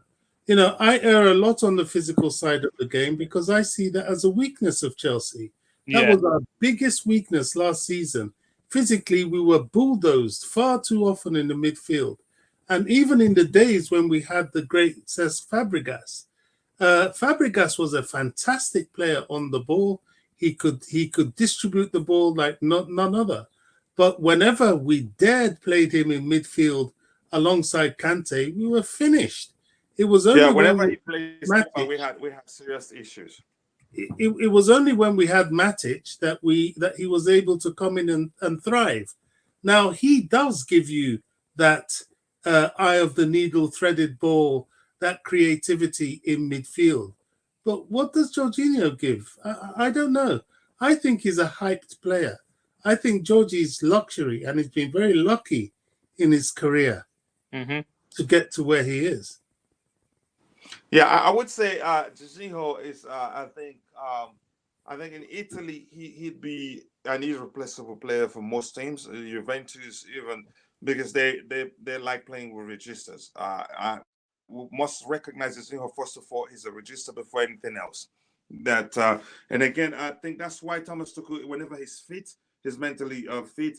Thomas Tuchel plays him. He's you could say under Thomas Tuchel has been vital to the way we play because he can control the tempo of the game. I give him that, but the physical aspect of the game he struggles. And like Staff has said on the panel here when he's still Staff says something like Jorginho struggles when you press him aggressively, and that's the truth. And I think Yusuf Fabregas is a perfect example. Whenever he played deeper, we seem to have some issues. And here, True Blue is just another, educating people again. There has been about 5 or 6 deals agreed throughout Europe. None are completed. They cannot be registered until July 1st. So please learn this. So we don't want True Blue to be repeating himself here. Contracts expire 30th June. Take a break. There's an international game still on. That's the truth. And something else I think True Blue talked about here. Clubs also don't want to complete the signing of players because there's a risk there. You don't want to complete signing a player. The player comes up with a leg or an arm broken. Go ahead, Rodrigo. You were saying something. No. I was about to just complete what you were saying. You sign a player and on international duty they get injured, then you're stuck with a player with an injury that might even keep him out for longer than you'd have wanted. I hear all of this, and in fact, I even raised this argument on a platform last night. But then the signing of Erling Haaland and the signing of Darwin Núñez suddenly threw that out of the water. And I'm thinking, well, what's happening? But have Liverpool announced him? City have announced City have announced Haaland. Haaland today, yeah. He's even given an interview. It's easier, yeah, but you get that's something to be concerned about when you're going for players who are in international duty. You should be concerned to a certain measure. Now, here's where, for instance, because Barca aren't in good terms with Dembele, you could argue that. Even if we signed Dembele, we can't announce him because we did speak with the club. We're speaking with the player. That's a good example here. For instance, if we're able to come to an agreement with Sevilla, the announcement also would say we've agreed to sign the player. Remaining what's remaining is medical and all that. But he's not going to become our player, and we're not going to be able to register him until July 1st because his contract expires 30th. That's just you get the point there, Bobby. But go ahead with what you were saying. But yet again, unless City took a chance, but Haaland, he's still in contract, and all they did was actually pay the release clause. So I don't know. I hear you. I hear what you're saying, and I think there's absolute value in what you're saying, and that's probably the case as to Chelsea holding back, and also perhaps why Man City rushed in the Haaland case is because it's hot property. You don't want to leave that hanging around for people like Real Madrid sniffing around and Chelsea sniffing around to come and take him. So I can understand Haaland. And Núñez, I understand less. In fact, as I say, I believe we already have our Darwin Núñez at Chelsea. I think Armando Broja is our Darwin Núñez, and he has now got Premier League experience. I think he's going to be every bit a part of the Chelsea squad next season. And if he isn't, it could be one of the most stupid moves we've ever made since we bought Lukaku. Yeah, Alessia, any thoughts on what we talked about? Rodrigo, were you still saying something? No, I agree. I think that's what when people mention, we need a striker, I'm a bit like, do we really need another striker, or we need an inside forward? Because I agree with Bobby. I want to see Broja being given a proper chance, even if even if he plays, he start at the beginning. Obviously, he starts off with the League Cup games, the odd Premier League games. I want to see him around the squad. I don't want him to go out on. If we go on loan, I don't know. Personally, I wouldn't send him on loan. I'll keep him in the squad. I think he's really. I think he's ready. We're watching for Southampton. He has like a maturity in him. He got a few things, but I think he's ready. Yeah, you're right. The next step of that boy's development is to be in the Chelsea squad. He's not going to be playing every minute, but just be there, be used in that squad, because that will enhance his development. I don't see any value in another loan for Armando Broja at all. I'm biased as well. Bro is not. He's really not far from where I live. He's from an area really close to mine. From Slough. The Slough boy. Really? Honestly, Thank you for being honest. He's a homeboy. Let us know what you have, what you've heard from these two great panelists. Great opinions and great input. If you want to phrase it that way, your thoughts. Yeah, I agree with some of the things they said. But when it still comes to our current activity in the transfer window, I don't think we should be giving excuses to our club. We know, we just have sanctions, but that shouldn't be an excuse. Other clubs, we know what they're already doing. They're already signing their players. So the idea that most of the contract expired by the end of the month, I don't think should be an excuse for us not to assign anyone by now. No, but to like have I not said announced before, anybody. I think that's what. not to have announced. Go Yeah. We can use that word, announce or whatever. That means none of these guys even saw them coming. None of the so-called ITKs, saw it coming. So if we are to go by how things used to be, I would say that I'm not surprised that right now we still haven't done anything in the window. But we have to define what our goal is for next season. What are we competing for next season? So that will determine, how long it's going to take to rebuild our team. Because I'm not comfortable with the idea of spending a sizable amount of our budget on just one player when we have a similar player in our team already in Apando. He's also an academy boy. So we cannot absorb all our academy boys. Let's not forget we still have Conor Gallagher here. We have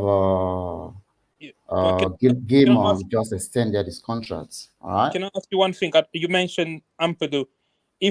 Are you willing? If obviously you get Ampadu, are you willing for Chelsea not to compete with City and Liverpool? Because I feel with having Ampadu alone will be that he won't. He's not a player that will allow us to compete with the other two big teams. We don't know. Coach, I'm sorry, guys. Right? I have We're talking about when it comes to skills. All right, Bobby. Thank you very much. I'll talk to you later, brother. Thank you very much. Go ahead, LSC. So when it comes to using Apando in our system and all of that, we haven't used it. We haven't brought. We don't have a frame of reference for even Declan Rice. This is us fans projecting on the manager on what we actually want. So there's no frame of reference for it. So if you really are concerned about what Tuchel wants, based on his interviews and the system he's been playing, I will argue that his main priority would be wing backs. So he wants someone that can compete with Reece James, and what's his name, Ben Chilwell. So that would be his priority. If we are to judge by his behavior and the things he talk about and how he likes to play, so spending a whole lot of money, 75 million plus on a player when we have just about 200 million pounds to spend, let's think about it. So what is Conor Gallagher going to be doing in this thing? Who is going to leave? How many players are going to live in that midfield area? Issues like this. So let's not just, there are other areas that we can fulfill in the team. So that's why I said, Rodri, to answer your question, that's why I said it depends on what our ambition is. What do we want to do for next season? Do we want to close that gap, or we want to rebuild our team in a way that, we can just, maybe the following seasons, we can just add 1 or 2 players, to the puzzles. Forget about the, having any expectation for next season. Let's use this next season to bloody in, some of the players that we even have, even a player like Okoro. So it all depends. But if we want to compete, if we want to compete and stay, in that top position, that we've been out from since 2017, then, we'll have to go for the big guns. And the current budget we have, I don't think is enough for us to do that. Yeah, I don't know if you guys can still hear me. I'm able to get back into the system. Can you guys hear me? Can you guys hear me? Can you guys hear me at all? Yes, I can hear you. Yeah, I can hear you. Okay. Yeah, I think that's a great response from LSG. And again, with differ, there are some aspects where we differ. But then again, that's why we have a show. Finally, I want to ask you guys this question before we round off. But let me try and catch up with the chat also. I don't know where I stopped quickly. I'll come back. I'll ask you guys the final questions before we round off the show.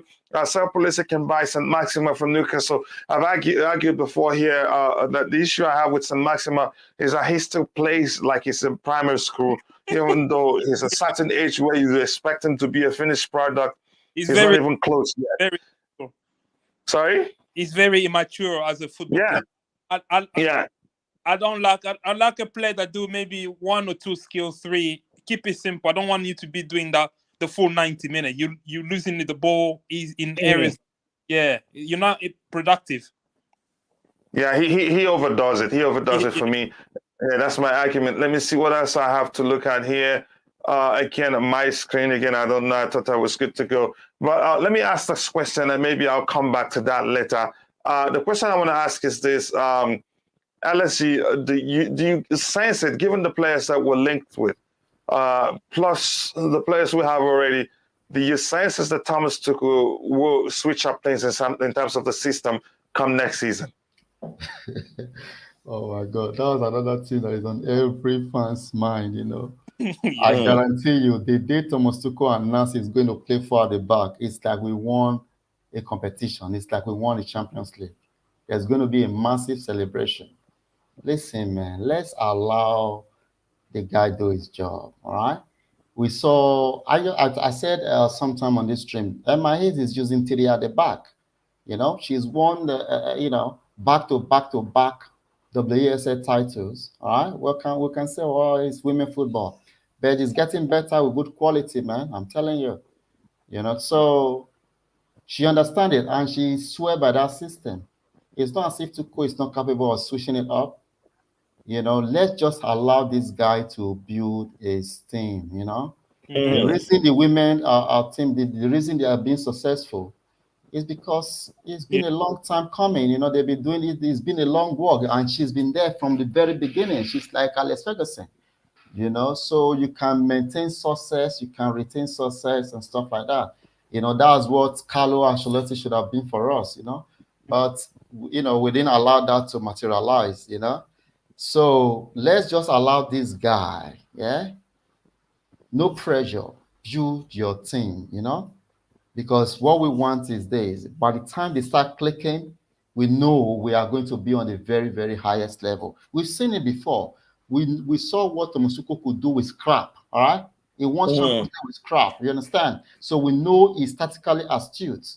We understand that, okay? Just give him the checkbook to get who he wants, all right? Stop thinking about, right now we know they cannot take money out of the club and stuff like that, but they want to accumulate the profit margins. So by the time the 10 years margin is over, one of them already there. It's like, hungry lions, right? Now, so, thank you, Roman, for what you've done. Thank you for putting that in there, So you need to invest and create success on the pitch because we cannot see, a decline because my boss is a Tottenham fan,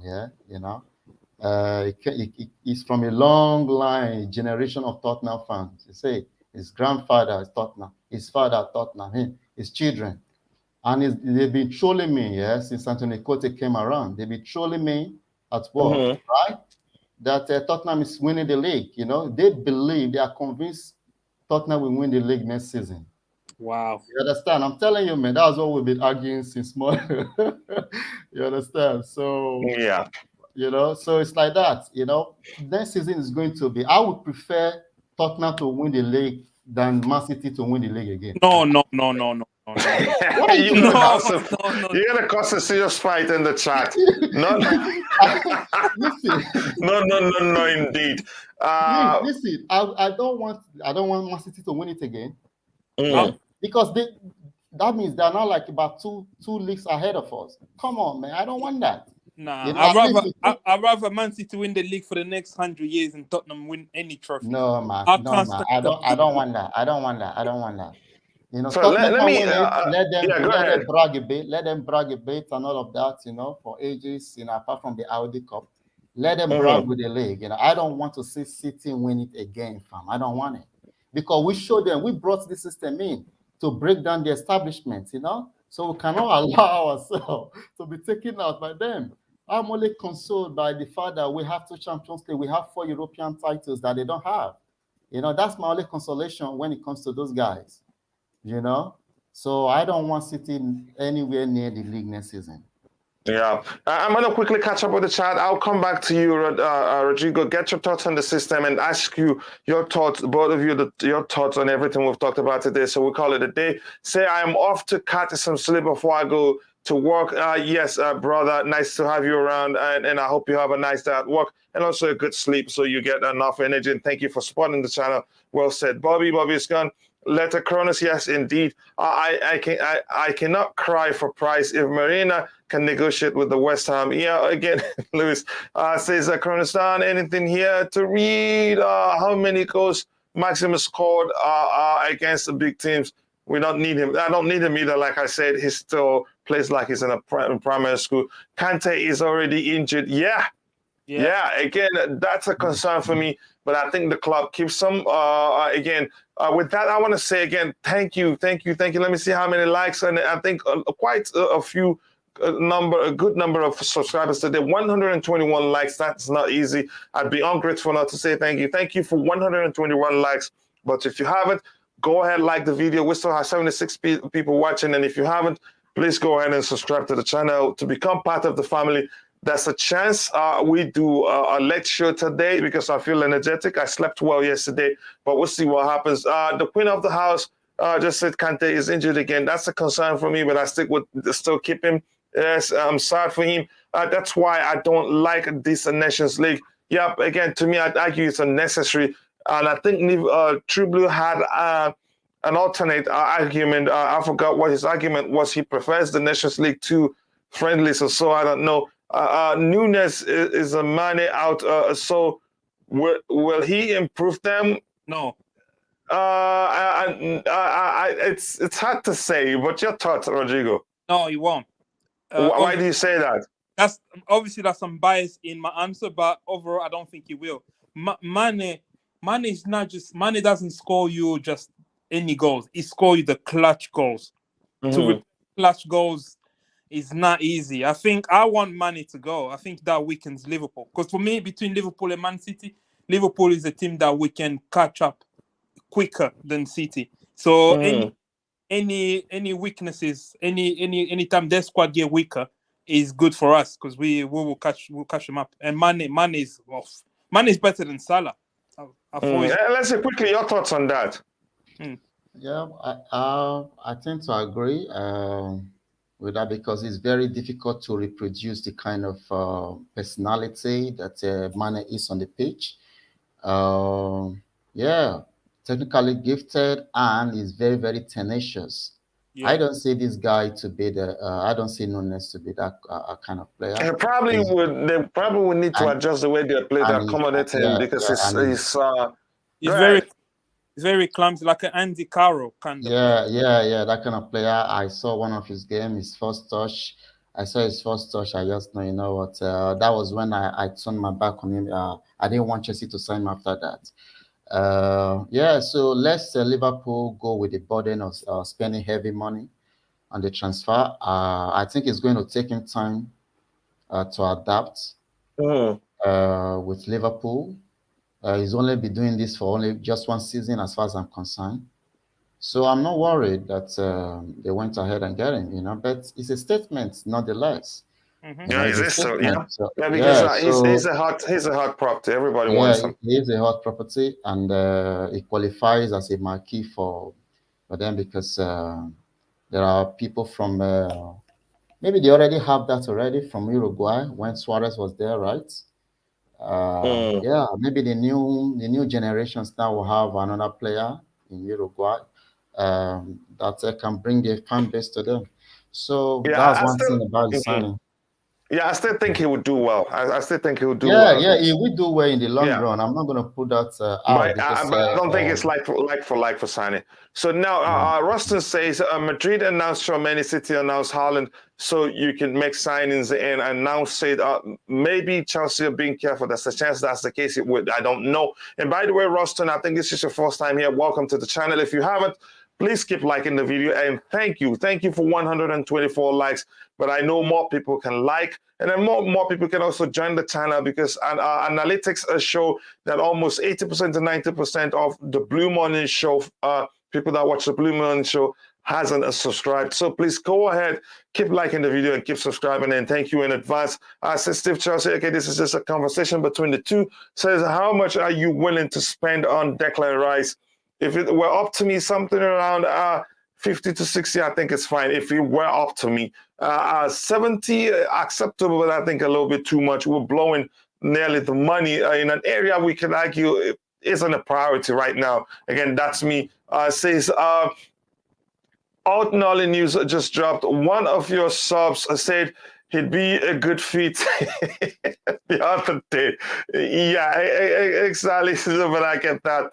Tribute says Steve Chelsea Kante again. That's something I am sure TT knows exactly what he wants. It all comes down to TT. It all comes down to the man. None of us, our wishes, we're allowed to wish, but it all comes down to the man. Nobody knows what our budget is. That's the truth. What we heard is this may well be just speculations. Primary school, yeah, that's just the truth. That's how I see, what's his name, St. Maxima, his finishing or his final decision. St. Maxima is freestyle, who plays football. He said you win the Ballon say d'Or. that. He said you can win the Ballon d'Or. Yeah, he thinks so. But that's again, players, that's a chance with better players surrounding him and with a manager who pays attention to him, he may well become even better, but I don't think he comes to Chelsea. We will have to agree to disagree, Steve. Yeah, that's just the truth. I want to skip quite a lot because we've gone longer than we usually on this show. That's because my screen was frozen and I couldn't do anything about it. No system change. He says, after back in TT, don't be surprised. Chelsea was, there's a chance that happen if he doesn't produce. But I don't think it will be immediately. I think he will be given time, especially if we make so many changes. He'll be given time, to allow things out. No system change. Sadly, LSE, do you understand the difference between EPL and UCL? Emma switches system depending on the opposition. Yeah, I think we've talked about that. Such is the life of a football manager. Yeah, that's the case. I'm going to skip quite a lot and get to the bottom. The Prince says, you mean switch up the system, Coachella? Again, looks like you wanted to disgrace me publicly. Do you want Thomas Tuchel to switch up the season? I just read what I wrote. And you can actually reach me privately on Twitter. But everybody else understood what I meant. And they didn't say anything, but you just enjoy shaming me publicly. I will get my revenge. No worry. That's hilarious. Oh, my goodness. But that's okay. Yes, I mean switch up the system. And everybody understood. And I'm sure you understood. You just wanted to shame me, but it's okay. I can take that. That's why I host the shows. Let me see. What else do I have to say here again? Anything else? Let me go back here so my screen stops freezing. Steve Chelsea said Mane is dangerous than Salah. I always, again, we're not here to talk about the comparisons between the two brothers, players. And by the way, Steve Chelsea, try and reach out tomorrow if possible. If no nations would mean silly, meaningless friendlies. Yes, I remember you argued that, and I think I referenced that again. But I am not sure he will flop at probably talking about that. So back to the panel. Rodrigo, your thoughts on everything we talked about today? Yeah, I'll start with the last point about system. I think maybe there's an obsession of back four, back three system, this system. I think what's important for any team is how the players are structured and how they apply themselves on the field. So you back three. If the players you have in a back three are able to really implement that system to the full of their abilities and they can dominate, win new league titles, I don't think it really matters in the end. So that's that. And then we obviously we touched on few transfers. Most of us probably don't know Gleison Bremer. So again, it's one to watch. Hopefully, I think Tuchel is in Italy. Is obviously on some holiday matter, but I think he's also on some business on a business trip. Maybe he's gonna meet up a few of these players. The Skriniar we mentioned on the stream, Bremer, and they could come in and reinforce our team. Again, people are very impatient with why are we not making transfers. My opinion on that is let's wait. Give it time. Pre-season starts on the 16th of July, I think. So let's see. Maybe we'll have time. If we haven't signed people in August, then I can understand everyone's frustration. For now, yeah, let's give it time. And then if it is September we haven't signed anybody, you can be rest assured we'll be panic buying. Yeah, we'll be panic buying. We'll be buying everyone. We'll be buying the Ben Mee, Tarkowski, all the lads that got relegated with Burnley, Watford, because they'll be easy to just get. Yeah, but for now, I think we let's give it time. There's still I believe Chelsea are working with a Peter Cech quote as well. I think Chelsea are actually working in the background and try to secure the players that we need to reinforce our team. And I believe once we do that, the players that we're going to get, I think we'll win good hand with Tuchel. Win good hand. Trust the process. Yeah. Arsenal have ruined this word, but I'll say it. Trust the process.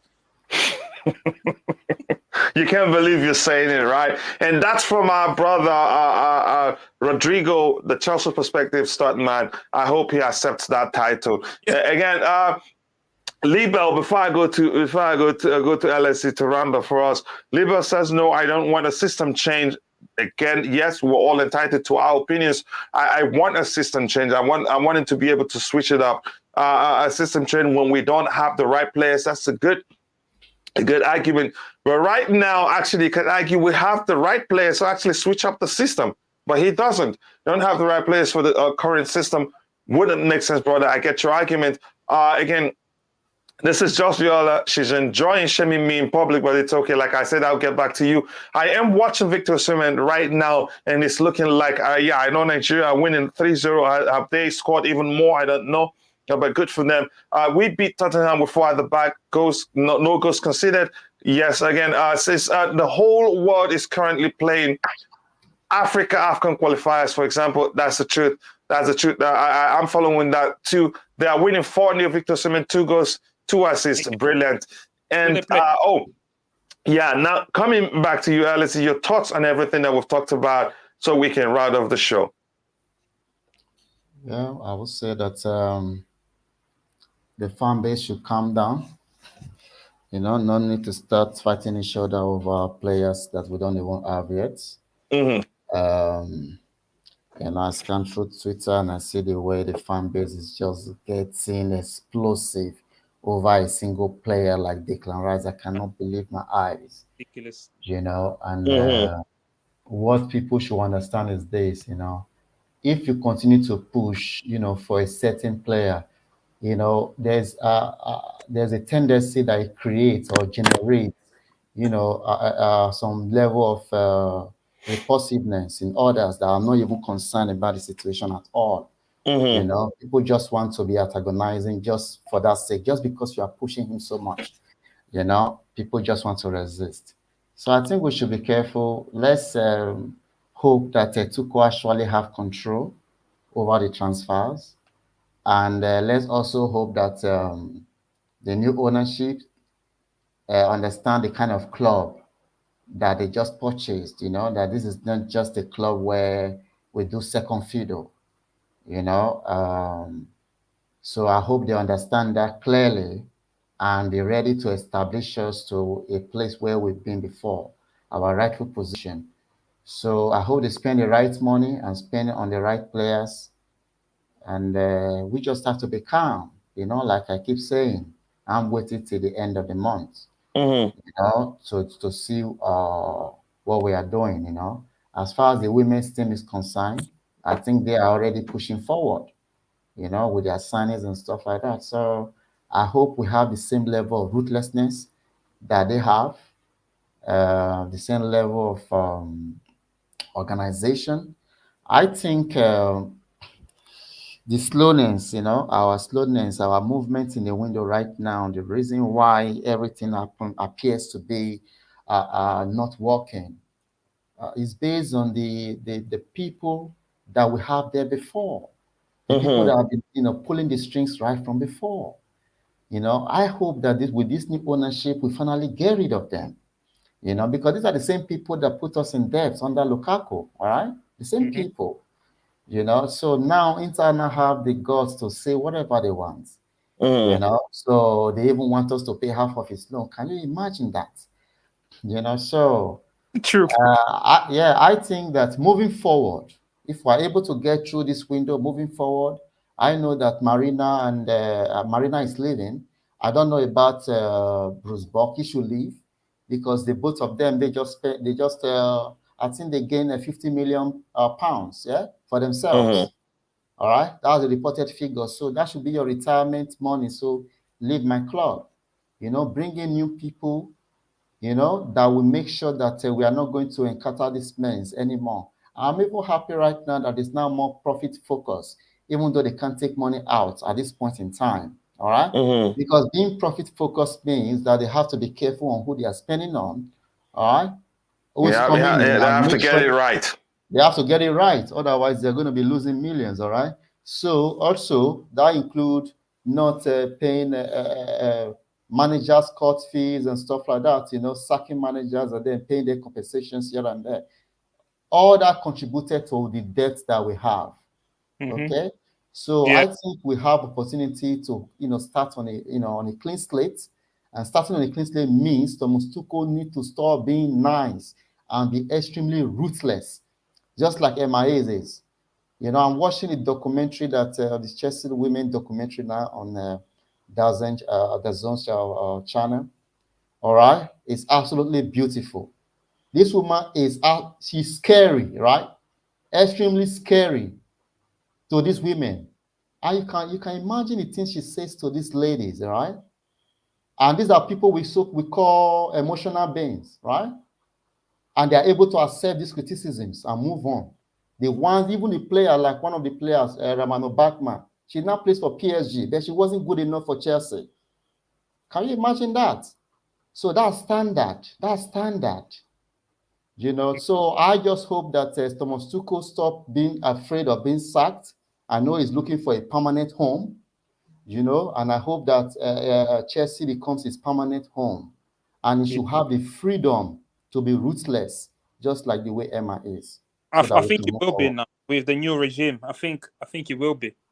You can see toward the end. Look up toward the end when we're under sanction. That's when he actually dropped Lukaku. Exactly, he was benching him. He was benching him then because he wasn't scared no more. There was no Marina threatening him anymore. Like, oh, if you don't do that, you're out. You see what I'm saying?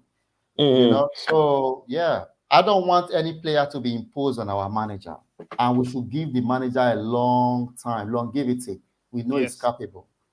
Yeah. So quickly, Rodrigo, I'm going to come. There's some comment I saw from, maybe it's a joke. I think it's a joke anyway. I want you to address it. I know you saw the comment already. Chama just said, Chama says daylight robbery from Inter Milan Lukaku's transaction. My goodness, I get that from an Igbo person who loves money too. I don't mean that as an insult. I do love money too as an Igbo man. But Chama, I hope you get what I'm saying by saying bye to Just Viola. Yeah, I know you said bye to me, Just Viola, but we're still fighting. You like, until you start shaming me publicly, you and I are not going to be friends. Bye, Liam. My headache is worse. So sorry. Has Liam left? Did Liam says he's leaving and I didn't see that? If Liam isn't here, sorry, brother. Nice to, have you around as always. And I appreciate all the support. And here is the comment I want you to address here. Is this one here? I don't know. I know you understand fully well what he meant by that. It's this one here, Rodrigo. Yeah, listen, Slough is not far from Windsor Castle. He's a very long area, and obviously everyone that the house prices in London are ridiculous. People buying properties, they come to us, and Slough is actually improved, man. It's not the old Slough that you knew, maybe True Blue. It's not the old Slough. Slough is a beautiful area, and I don't live there anymore. I live in planet Mars. Yeah. So with that, we've come to the end of the show, and thank you very much to the gentleman that remain on the panel to the end of the show. I want you to see the Twitter.